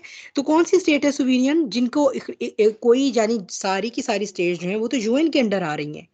अपनी मर्ज़ी से तो कोई ट्रेड भी नहीं कर सकता। तो कहाँ की डेमोक्रेसी? और फिर डेमोक्रेसी क्या है? डेमोक्रेसी की मैंने आपको पहले भी बहुत दफ़ा एग्ज़ाम्पल्स दी हुई हैं। अगर इमरान खान कहेगा कि अमेरिका बहादुर को आका नहीं बनाना, हमने चाइना को बनाना है या हमने चाइना रशिया के ब्लॉक में एंटर होना है। अब उस सर्द जंग में अपना आका बदलने की सज़ा क्या दी जाएगी? हटा दो, किसी भी तरह हटा दो। ज़्यादा प्रॉब्लम होती है तो कत्ल करके ख़त्म कर दिया जाएगा। ठीक है? फिर ये कि जैसे मैंने आपको बुश सीनियर की एग्ज़ाम्पल दी थी, बुश सीनियर बहुत पक्का फ्रीमेसनरी रहा हुआ है बुश सीनियर। और बुश जूनियर ने तो जब ये अफ़गानिस्तान में हमला किया था, तो ये कहकर किया था कि जी हम तो क्रूसेड स्टार्ट कर रहे हैं। तो बुश सीनियर जो है ये फ़ाते खलीज जंग था, जंग खलीज था। ये जो जिसके अंदर इराक ईरान की और ये कुवैत इराक की और फिर मिस्र की और इसराइल की ये सारी जंगें जो थी ना, ये फ़ाते जंग खलीज था। और इसकी जो पीआर थी यानी पॉपुलैरिटी रेशो जो थी इलेक्शन से पहले 89% थी। लेकिन इसने उस वक़्त की जो काबीना थी अमेरिका की, वहाँ से $10 बिलियन का बिल मंज़ूर होना था यहूदियों की फ़लस्तीन में आबादकारी के लिए। लेकिन हुआ ये कि बुश ने सिर्फ़ ये कहा कि भई तुम पीस प्रोसेस के ऊपर जो है ना वो प्रोग्रेस करो, तो हम ये बिल पास करेंगे। अब उस वक़्त तो उनकी मजबूरी थी, तो उन्होंने अरबों के साथ पीस प्रोसेस के ऊपर बातचीत शुरू की, लेकिन बदला इसका कैसे लिया गया? क्योंकि लीडर्स ऑफ द वर्ल्ड के मुफ़ादात को धचका लगाया था बुश सीनियर ने ये कह के कि पीस प्रोसेस पे आप बात करें अरबों के साथ। तो अगले ही इलेक्शन में जो है वो उसको साफ जो है वो शिकस्त हो गई। तो कहाँ गए वो 89% लोग जो उसको वोट डालने के लिए राजी थे? तो ये जो वो जमहूरियत की नीलम परी है ना, ये वो नीलम परी ही है, वो परी ही है, वो कभी नजर नहीं आती। तो ये जो मुझे और आपको लगता है कि मेरे और आपके वोटों से गवर्नमेंट सेलेक्ट होती है ना, तो ये तो खैर एक बहुत ही बड़ा, इसका मतलब वाकई बहुत बड़ी दजालियत में है। और इस पर इकबाल ने जो है वो शेर ये बताया था, क्या तूने देखा नहीं मगरिब का जमहूरी निजाम, चेहरा रोशन अंदरून चंगेज से तारीख तर। और ये अब हम सारे विटनेस कर रहे हैं, हम कर सकते हैं अगर हम चाहें तो। फिर आगे चलते हैं, मुआशी निज़ाम में क्या क्या जो है वो हुआ। बैंकिंग सिस्टम बनाए गए दुनिया में। रुपए पैसे की करेंसी से पहले, कागज़ की करेंसी से पहले जो है वो लेन देन होता था सोने चांदी के सिक्कों में। जब इल्यूमिनाटी वजूद में आई, जब जब हिजबुल शैतान ने सोचा कि जब दुनिया पे कब्जा मतलब अपना कंट्रोल इस्टेब्लिश करना है, तो सबसे ज़्यादा ज़रूरी बात यह है कि मुआशी सिस्टम को कंट्रोल किया जाए। अच्छा, मुझे यहाँ बता दें, आप लोग खुद मुझे बता दें, वैसे अब हमें 1.5 आवर हो चुका है। अगर आप लोग कन्वीनियंट है तो मैं कंटिन्यू करती हूँ और आज इसे हम खत्म कर लेते हैं, वरना फिर ये थोड़ा सा पोर्शन जो है वो हम नेक्स्ट टाइम कर लें। आप क्या कहते हैं सब इसके बारे में? जरूर जरूर करें, करें, कंटिन्यू। कंटिन्यू। चलिए ठीक है। अच्छा, फिर ये था कि सबसे पहले ये हुआ कि ये जो हम अगर हम ये देखते हैं तो सूद को नबी करीम सल्लल्लाहु अलैहि वसल्लम के ज़माने में भी यहूदी जो है वो प्रैक्टिस करते थे। ऐसा नहीं है कि अगर हम कहें कि अगर हम धाती करेंसी इस्तेमाल करें तो सूद नहीं उसमें हो सकता राइज। लेकिन एक्चुअली बात क्या थी, दुनिया के सारे सोने के ऊपर दुनिया का सारा सोना हमारे कब्जे में आ जाए। आप लोग गूगल पे जाके कभी सर्च कीजिएगा, the total total amount of wealth being possessed by Rothschild या रॉकफेलर, ठीक है, या ये कि आप इवन एलिसो वर्ल्ड भी लिख दीजिएगा। You would be, I wasn't, but you may be surprise to know कि एक फैमिली की जो दौलत थी वो कोई 500 अरब डॉलर, तो सिर्फ एक फैमिली यानी उसके लगभग 500 से 700 अरब डॉलर के लगभग जो है वो सिर्फ एक फैमिली ओन करती है इसमें से। इसका ये मतलब हुआ कि दुनिया की तकरीबन 75 to 85% ऑफ द वेल्थ जो है वो ये 13 जो मतलब ये जो ब्लड लाइन है सारी 13 ब्लड लाइंस ऑफ ल्यूमिनाटी ये पोजेस करती हैं, ये इनके कब्जे में है। तो कैसे की इन्होंने अपने कब्जे में? हुआ ये कि जनाब जब तक जो है वो ये सोचा गया कि ये सोने चांदी में की करेंसी में रहेगी ना, तो क्या होगा कि वो ममालिक अमीर रहेंगे या वो खित्ते अमीर रहेंगे जहाँ से सोना वगैरह ज़्यादा निकलता है। ठीक है, और दूसरा ये था कि उस वक्त जो है वो हम सोने और तेल को जो है वो, यानी जब तेल डिस्कवर हुआ ना, तो उस वक्त बड़ा ज़रूरी था कि एक कागज की करेंसी जो है उसको वजूद में लाया जाए। शुरू शुरू में होता ये था कि ये जो अच्छा जो बैंकिंग सिस्टम है ना, सबसे पहले बैंक बना था दुनिया का, कहाँ बना था? इंग्लैंड में बना था। किसने बनाया था? प्रोटेस्टेंट क्रिश्चियन रॉथस्चाइल्ड फैमिली का है, मुझे नाम अब उसका याद नहीं आ रहा। उसने बनाया था द बैंक ऑफ इंग्लैंड, उसका नाम है। वो आज भी बैंक ऑफ इंग्लैंड के नाम से ऑपरेट करता है। तो ये सारा, और आज भी अगर आप जाएं गूगल पे सर्च करें तो कि बैंकिंग सिस्टम कौन ओन करता है, सारे बैंकिंग सिस्टम, आपको सबका बायोडाटा पता चल जाएगा उसके साथ। तो ये मेनली जो है वो इल्यूमिनाटी की जो दो ब्लड लाइंस है, रॉथस्चाइल्ड और रॉकफेलर, वो ओन करती हैं बैंकिंग सिस्टम को। तो बैंकिंग सिस्टम जो है ये कैसे इन्होंने वजूद में लाया और इसके पीछे सारी कैसे प्लानिंग थी, ये तो खैर अब एक बहुत लंबा लेक्चर बनेगा। लेकिन बात ये थी कि जब तक काबू में, अगर दुनिया पे काबू करना है तो सबसे पहले पैसे को कंट्रोल करना है, ऑफ कोर्स, क्योंकि इकोनॉमी को कंट्रोल करेंगे तो हम मुल्कों को कंट्रोल कर सकेंगे। तो सबसे पहले एक पर्ची, शुरू शुरू में क्या हुआ कि जी आप, फिर वही नारा, ठीक है, गौर कीजिएगा। आप ट्रेवल करते हैं सोना चांदी लेकर, आपको बहुत ज्यादा भाई जो है ना वो उसके चोरी हो जाने का डर है, और भाई ये तो बड़ा अनसेफ है आपके लिए, तो हम आपको सेफ्टी प्रोवाइड करते हैं। ठीक है, तो कैसे शुरू हुआ था बैंकिंग सिस्टम कि आपके पास जितना भी सोने चांदी की करेंसी है ना, यानी अगर आप ट्रैवल करने लगे, फॉर एग्जांपल मैं पाकिस्तान जा रही हूँ और मैंने अपने साथ जो है वो 10,000 डॉलर के इक्विवेलेंट जो है वो मेरे पास करेंसी है, सोने और सोने के सिक्के हैं, ठीक है जी। अब जो है वो मुझे कहेंगे देखें आपके तो ये कहीं पे भी चोरी हो जाएंगे, और आप कहाँ इसको उठा उठा के फिरती रहेंगी, इसकी हिफाजत करेंगी। आपकी आसानी के लिए हमने किया ये है कि आप ना ये हमारे पास रखवा दीजिए, और हम आपको एक कागज का सर्टिफिकेट देंगे जिसके ऊपर लिखा होगा कि मेमूना के पास इतने मालियत का सोना है, लिहाजा मेमूना उस मालियत के मुताबिक जहां भी शॉपिंग करना चाहे कर सकती है। देखिए कितनी आसानी हो जाएगी, सिर्फ एक पीस ऑफ पेपर आपको कैरी करना पड़ेगा। तो शुरू शुरू में ना ये एक पेपर सर्टिफिकेट हुआ करता था, लोग अपना सोना उनके पास रखवा देते थे, हम आपके सोने को लॉकर में रखेंगे, आप ये ले जाइए, जहां भी जाइए आप अपने जितना सोना आप ओन कर रहे हैं ना उसके मुताबिक आप शॉपिंग कीजिए, हम उनको पे कर देंगे वो सोना, वो मालियत हम पे करेंगे। ज़ाहिर सी बात है बहुत ईज़ हो गई, इंसान ने कहा भई वाह! ज़बरदस्त हो गया। आहिस्ता-आहिस्ता इसी पेपर के इसी को पेपर करेंसी बना दिया गया। इसी पेपर सर्टिफ़िकेट को पेपर करेंसी कर दिया गया और जनाब कोई $5 का नोट तो फिर $10 का नोट और फिर जो नोट है आपके सामने आज जो भी करेंसी है, इस तरह सारे मुल्कों में। अब आप ये बताइए कि सारे मुल्कों का सोना जो है वो इस वक़्त किसके कब्ज़े में है? कहाँ गया वो सारा सोना? पाकिस्तान का स्टेट बैंक जितने नोट छापता है, क्या पाकिस्तान के पास रिज़र्व में इतना सोना पड़ा हुआ है? यानी पहले रूल क्या बनाया था, भई जितना सोना होगा सिर्फ़ उतने ही हम करेंसी नोट छाप सकेंगे, हर मुल्क उतने ही करेंसी नोट छाप सकेगा। ये जो आप पढ़ते हैं ना अफ़रात-ए-ज़र हो गया, अफ़रात-ए-ज़र कैसे होता है? जब किसी मुल्क के पास सोना तो है नहीं, लेकिन अब आबादी तो है, पूरा तो करना है, तो क्या करेंगे? वो और नोट छापी जाएँगे बगैर सोने के, तो वो सारी paper currency is now only paper that is not backed by some solid money, by some solid worth. उसके पीछे सोना नहीं होता, वो अफ़रात-ए-ज़र लेकर आती है। इसी से ये सूद का कारोबार जो है वो देखिए ना, 1 लाख रुपया लेकर सोए रात को, सुबह को उठे तो पता चला जी कि स्टॉक मार्केट में तो जो है वो कुछ ऐसा हुआ है कि उसकी वैल्यू रह गई है 75,000। अब ये कौन डिसाइड करता है कि वैल्यू किधर जानी है, सोने की ऊपर जानी है, नीचे आनी है, कैसे होना है? ये कौन है जो शेयर्स के सिस्टम्स को कंट्रोल करता है? ये कौन है जो पैसा डालता है उसके अंदर शेयर को कीमतों को ऊपर बढ़ाने के लिए और फिर पैसा निकाल लेता है उसको नुकसान पहुँचाने के लिए? तो ये जो एक मुआशी दजालियत है कि हम जो है वो अपने पैसे को ओन करते हैं, ये तो अब हमारी अल्लाह रहम करे आगे और आँखें खुलने वाली हैं, जब ये अभी बिल्कुल ही हमारे हाथों से कार्ड भी चले जाने हैं। करेंसी नोट आए, फिर करेंसी नोट से हम कार्ड्स पर आ गए क्योंकि उन्होंने कहा कि करेंसी नोट भी तो चोरी हो जाते हैं ना, क्योंकि अब तो इस कागज़ की वैल्यू सोने वाली हो गई। तो अब आप ऐसा करें कि कार्ड ले लें। कार्ड जैसे ही चोरी होगा आप अपना कार्ड ब्लॉक भी करवा सकते हैं। तो ये अब कार्ड सिस्टम आ गया। अब कार्ड सिस्टम आ गया है तो अब उसके बाद जो है अब तो वैसे ही हमने पहले भी बात की थी कि अब तो हम कैशलेस करेंसी की तरफ जाने वाले हैं क्योंकि फिर भई एक और वायरस की वबा आएगी और उसके बाद वो कहेंगे कि भई ये तो वायरस ऐसा है जो हर चीज़ के इधर-उधर होने से फैलता है।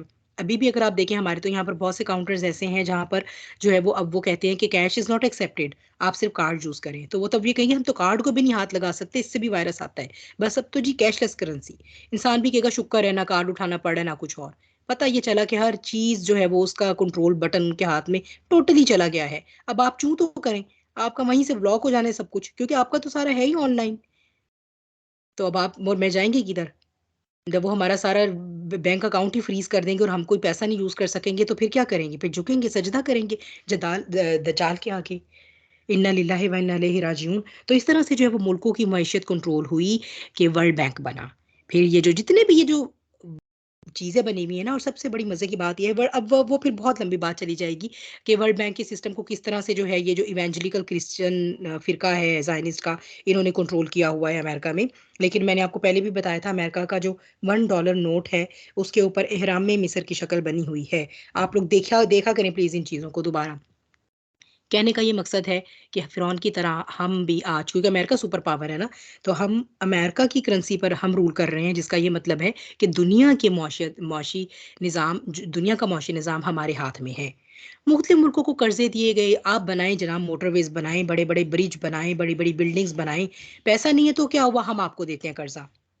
आज उन कर्ज़ों का ये नतीजा निकला हुआ है कि पाकिस्तान अपनी मोटरवे भी गिरवी रखवा चुका है। कुछ मुहतात खबरों के मुताबिक जो है वो अल्लाह ना करे कि ये गलत हो बात मेरी बिल्कुल, लेकिन बहरहाल ये खबर है कि पाकिस्तान के एटमी असासे भी गिरवी रखवाए जा चुके हैं।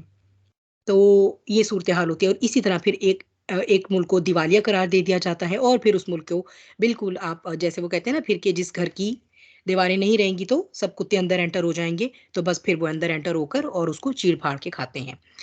फिर ये कॉर्पोरेट सिस्टम बनाया गया, ये जो मुझे और आपको बताया जाता है कि आपकी मेरी वर्थ तब तक कुछ नहीं है, जब तक हम कहीं बाहर काम नहीं कर रहे। इंसान की वैल्यू आज पैसे में तोली जाती है, चाहे वो मर्द है, चाहे औरत है। क्योंकि कॉर्पोरेट सिस्टम को गुलाम चाहिए थे, उसको स्लेव चाहिए है। इसको कहा जाता है modern day slavery corporate system को। उसको मॉडर्न डे स्लेवरी कहा जाता है।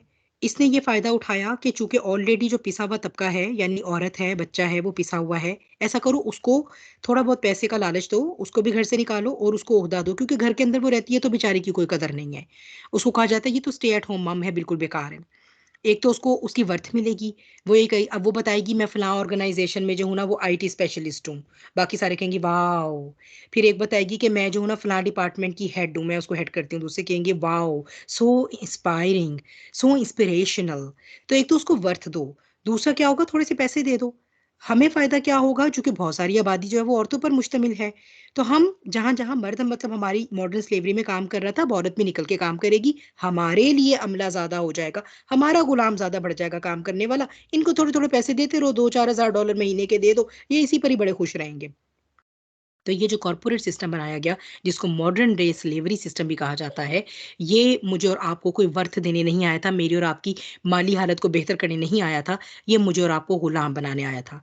If they would have been so sincere कि औरतों की वर्कफोर्स को यूटिलाइज करना है, तो फिर ये 9 to 5 के सिस्टम इम्पोज ना किए जाएं, ये फुल टाइम काम के सिस्टम इम्पोज ना किए जाएं, ये किसी एक सिस्टम में एंटर होने के लिए लंबे लंबे एंट्री टेस्ट और फलां ट्रेनिंग्स और ये फलां सर्टिफिकेट, ये जो सारी शक्लें बन गई हैं, ये ना किए जाएं। अल्लाह ताला ने इंसानों को बहुत नेचुरल सलाहियतें दी हुई हैं, उनको थोड़ा सा पॉलिश किया जा सकता है और पॉलिश करके उनको काम में लाया जा सकता है। ये जो इतनी कॉम्प्लिकेशंस हमने ऐड कर दी हुई हैं हर सिस्टम के अंदर एंटर होने की, ये सिर्फ और सिर्फ इनका पैसा बनाने का एक सिस्टम है और गुलाम बनाने का एक सिस्टम है। ठीक है, फिर उसके बाद फेक पॉवर्टी। आपकी आबादी बहुत ज्यादा है, इस वजह से आपकी आवाम भूखों मरती है, बिल्कुल गलत। हर साल टनों गंदुम मनो गंदुम जो है वो ये लीड्स ऑफ द वर्ल्ड समंदर में बहाते हैं, ताकि जो है वो उसकी एक सर्टेन कीमत दुनिया की मार्केट में मेंटेन रहे। ये बिल्कुल झूठ है।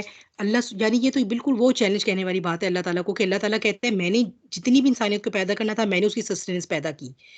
और ये कैपिटलिस्टिक एलीट कहता है कि जी नहीं, आपने नहीं पैदा की, देखें जब भी तो इतना इंसान भूखा मर रहा है। एक्चुअली वो भूखा इसलिए मर रहा है क्योंकि अल्लाह का दीन नाफिज नहीं है। वो वाला मौशी सिस्टम, वो वाला इकोनॉमिक सिस्टम जो इस्लाम का इकोनॉमिक सिस्टम है, वो नाफिज नहीं है, इसलिए भूखा मर रहा है। वरना हजरत उमर रज़ी अल्लाह अन्हो की हुकूमत में कोई भूखा नहीं मरता था, जुल्करनैन की हुकूमत में कोई पॉवर्टी का शिकार नहीं था।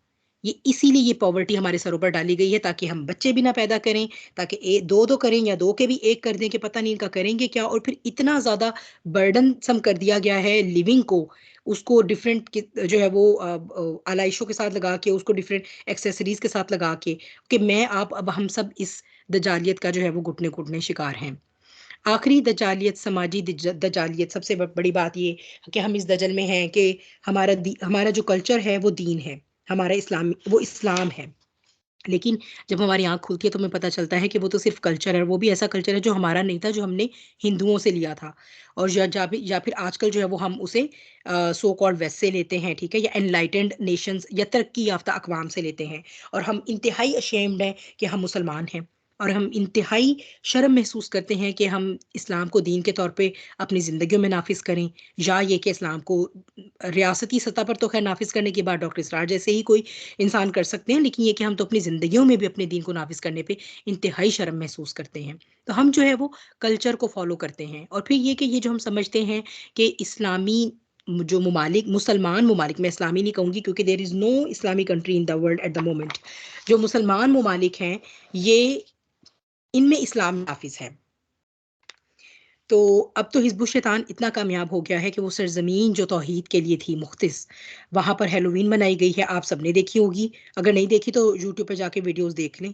वैलेंटाइन मनाई जा रही है, न्यू ईयर ईव मनाई जा रही है, वहाँ पर कॉन्सर्ट्स हो रहे हैं, वहाँ पर जो है वो इंडियन सॉरी सऊदी आइडल जो है वो मुनक्किद हो रहा है।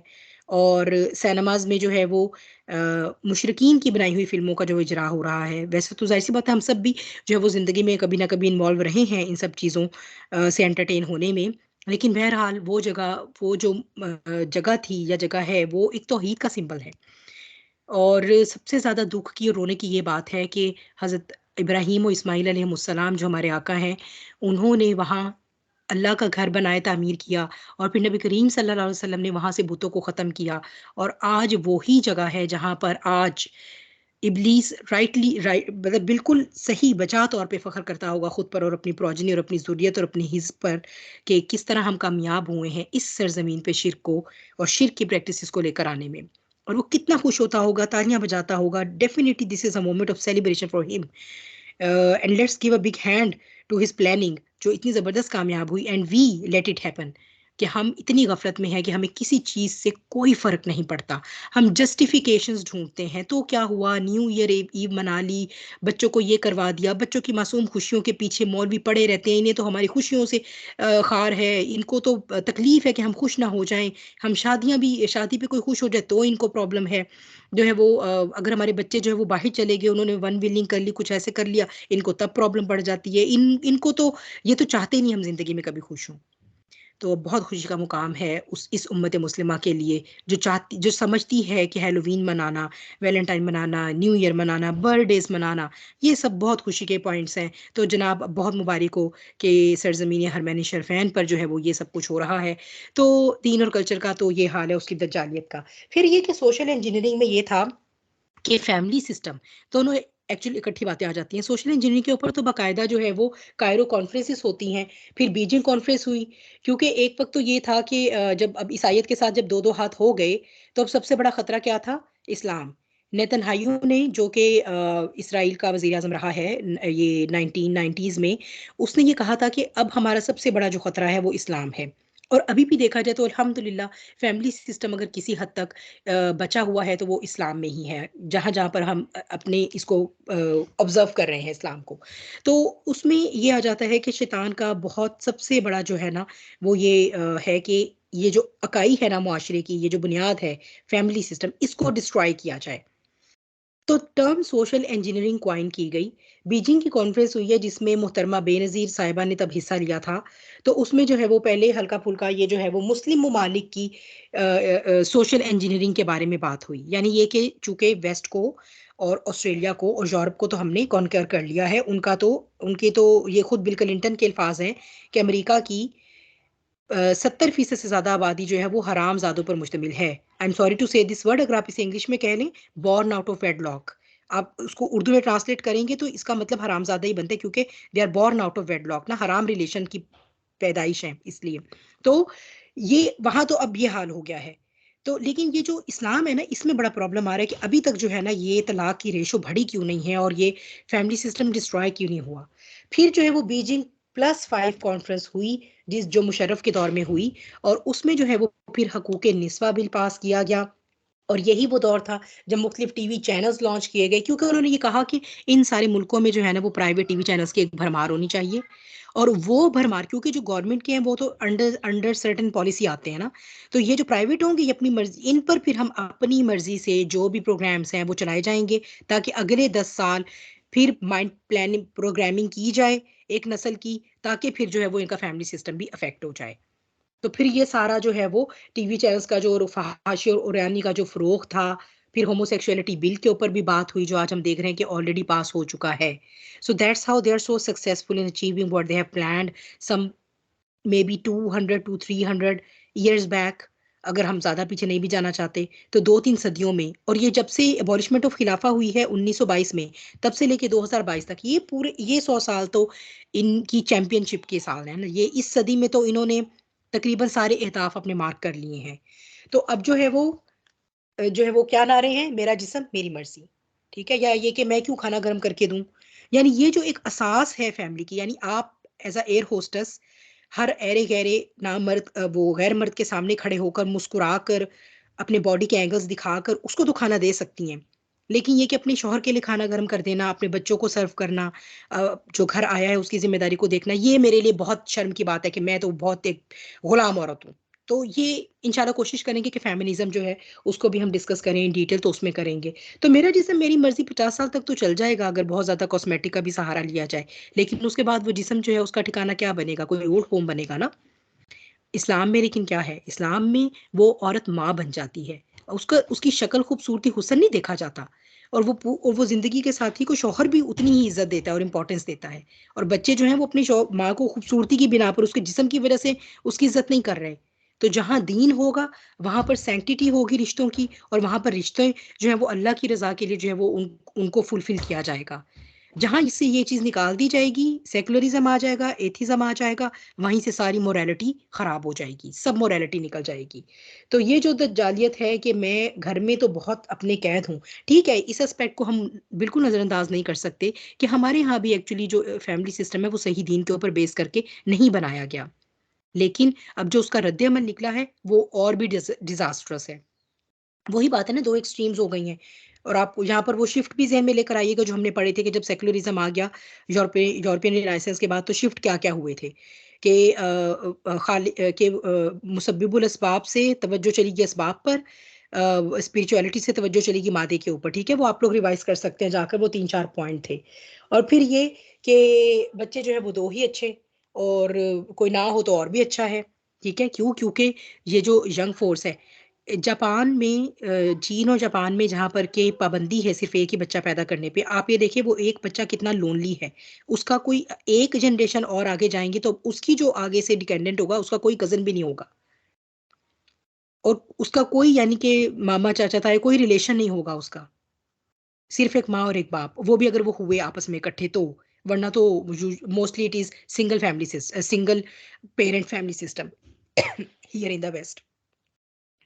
सो मच सो उनका ये हाल है कि वो हायर करते हैं किसी को कि वो उनकी माँ बन के आ जाए, या आज आप पे करें, ठीक है जी, आप पे करके जो है वो किसी को आज अपनी मदर के तौर पे बुला सकते हैं, या आपका दिल करता है कि आपको कोई बहन आज चाहिए तो आप पे करके कोई बहन के तौर पे बुलाइए। तो वो जो जाएँगी वो उनको पैसे मिलेंगे और वो जाकर बिल्कुल उनकी बहन के तौर पे एक्ट करेंगी, या उनकी माँ के तौर पे एक्ट करेंगी, या कोई भी रिलेशन जो चाहिए। ये हाल है सोशल डिज़ास्टर का। इसीलिए जापान जो है वो टेक्नोलॉजी में अमेरिका से भी 10 साल आगे होने के बावजूद वहाँ पर जो है वो खुदकुशी का रेशो सबसे ज़्यादा है इस वक़्त दुनिया में। इसके अलावा भी और बहुत से हक़ाइक़ हैं, बहुत तकलीफ़देह हैं। कुछ को फिर इंशाल्लाह हम आगे जब सेपरेट टॉपिक्स पढ़ेंगे तो उनके कॉन्टेक्स्ट में डिस्कस कर लेंगे। एसेंस पे आते हैं, एसेंस ये है कि हुआ ये है कि अब ये सारी दज्जालियत के नतीजे में इस वक़्त पूरे ग्लोब पर आलमगीर अल्लाह की नाफ़रमानी हो रही है। क्या इस्लामी मुल्क और क्या गैर इस्लामी मुल्क, सब में। क्योंकि अब हम ग्लोबल विलेज जो बन गए हैं, तो विलेज में तो कोई किसी से कट के नहीं रह सकता। तो अगर ऑस्ट्रेलिया में जो है वो होमोसेक्सुअलिटी का कानून पास हुआ है, इंग्लैंड में होमोसेक्सुअलिटी का कानून पास हुआ है, तो पाकिस्तान क्यों पीछे रहे? ठीक है? और सऊदी अरब क्यों पीछे रहे? तो इसलिए अब आप वो भूल जाइए कि वो जो कोई एक होता था ना कि ये इस्लामी ममालिक है, यहाँ पर कुछ है, अब कुछ नहीं है। It's equal everywhere. आप कभी जाकर atheist association of Pakistan type कीजिए और जाकर देखिए कि उसके कितने मेंबर्स हैं। तो ये हक़ाइक़ हमारी आँखें खोलने के लिए बहुत काफ़ी हैं। और अब क्या हुआ है कि पूरी जो नौ इंसानी है वो आलमगीर आयरनी का शिकार हो गई है, अलमे का शिकार हो गई है। अब कोई सॉल्यूशन नहीं मिलता। इंसान ने बहुत अपने आप को समझा कि मैं ये हूँ, मैं वो हूँ, लेकिन देखा जाए तो मुआशी हिसाब से हालत और अबतर है। जितनी मेडिकल एडवांसमेंट की है, बीमारियों के हिसाब से हालत और ज़्यादा ख़राब हो चुकी है। और अमन-ओ-अमान की सूरत-ए-हाल पूरे ग्लोब पे जो है, वो किसी को बताने की ज़रूरत ही नहीं है। इतना फितना और फ़साद बढ़ गया है। और उसमें भी सबसे बड़ी ट्रेजेडी ये है कि जो एक लेमैन है हमारी तरह का, जो एक आम बंदा है, जो कि उनके नज़दीक एक जेंटाइल है या गोयम है, उसे ये अंदाज़ा ही नहीं है कि हम कितनी बड़ी ट्रेजेडी में हैं और हम इसमें पूरी तरह जकड़े हुए हैं। तो फिर बात तो ख़ैर वही बात है कि हम बात करते रहेंगे तो ये बात तो हम 6-7 घंटे भी कर सकते हैं, लेकिन इसका एसेंस जो है वो आज देखते हैं। और वो एसेंस ये है कि अगर हम कुरान के सिस्टम से मुँह मोड़ेंगे, तो हम डेफ़िनेटली इब्लीस या दज्जाल के सिस्टम का हिस्सा बन जाएँगे। ये है वो सारा दज्जालियत का कुरानिक एसेंस जिसको हमने अपने इन 10 पार्ट्स में डिस्कस किया, और इसको जो है वो हम आज अल्हम्दुलिल्लाह अल्लाह ने हमें तौफ़ीक दी कि इसको हमने इस तरह से रैप अप किया। तो ये बात जो है वो अगर हम सोच लेंगे, समझ लेंगे कि कुरान का सिस्टम नहीं, तो फिर दज्जाल का सिस्टम। There is no mid way. ये जो हम जिस दज्जालियत में हैं कि हम जो है वो अपनी नफ्स की मनमानी करके और अपनी पसंद की ये वाली ज़िंदगी गुज़ार के, और उसके बावजूद जो है वो हम ये समझते हैं कि हम दज्जाल का आलाकार नहीं बनेंगे और हम उससे बच जाएँगे, तो यही सबसे बड़ी दज्जालियत है जिसका हम शिकार हैं। तो ये अब आज के इस लेक्चर के बारे में इतना ही, काफ़ी लंबा हो गया। जज़ाकुमुल्लाह खैर कसीरा आप सबके पेशेंस का। पहले क्लोज़ कर लेते हैं, उसके बाद अगर कोई बात ऐड करना चाहे, कुछ कहना चाहे तो मोस्ट वेलकम। अऊज़ु बिल्लाहि मिनश शैतानिर रजीम, बिस्मिल्लाहिर रहमानिर रहीम। वल अस्र इन्नल इंसाना लफ़ी खुस्र इल्लल लज़ीना आमनू व अमिलुस स्वालिहाति व तवासौ बिल हक़्क़ि व तवासौ बिस सब्र।